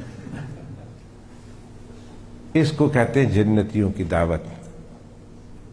اللہ تعالیٰ اپنی رحمت سے، اپنے فضل و کرم سے، اپنی رحمت سے، اپنے فضل و کرم سے ہمیں اس دعوت کے خاص الخاص مہمانوں میں اللہ ہم کو بنائے، ہمارے اساتذہ کو بنائے. اللہ ہمارے اساتذہ، ہمارے بڑے، ہمارے مشائخ، ہمارے علماء، اللہ تعالیٰ ان کے زمرے میں، ان کی جماعت میں ہمیں بھی اس دعوت میں شریک فرمائے. میں اپنے دوستوں کے لیے، بالخصوص جو میرے محسن ہیں، مجھ سے محبت رکھتے ہیں اور محسن ہیں، جو کھلاتے ہیں، پلاتے ہیں، جو ہر طرح کے جنہوں نے احسان کیے اور کرتے ہیں، کھانے کی لین سے، پینے کی لین سے، محبت کی لین سے، ان کے لیے جب بھی ہاتھ اٹھتے ہیں تو یہی دعا کرتا ہوں کہ میرا مالک اس دعوت میں، جس طرح دنیا میں ہمیں آپ نے اکٹھا کیا ہے نا، اللہ اس دعوت میں بھی ہم لوگوں کو اکٹھا اس صف میں بیٹھانا. جس طرح ہم دنیا میں اکٹھے بیٹھتے ہیں، اللہ ہمیں اس صف میں بھی ہمیں اکٹھے سب کو جمع کرنا، پاس پاس سب کو رکھنا، اور ایک دوسرے کو دیکھتے جائیں، ایک دوسرے سے ہنستے جائیں، بات کرتے جائیں اور تیری دعوت کھاتے جائیں. اللہ تعالیٰ میری اس دعا کو میرے دوستوں کے حق میں، میرے محسنین کے حق میں، میرے چاہنے والوں کے حق میں اللہ قبول و مقبول فرمائے. وآخر دعوانا الحمدللہ رب العالمین.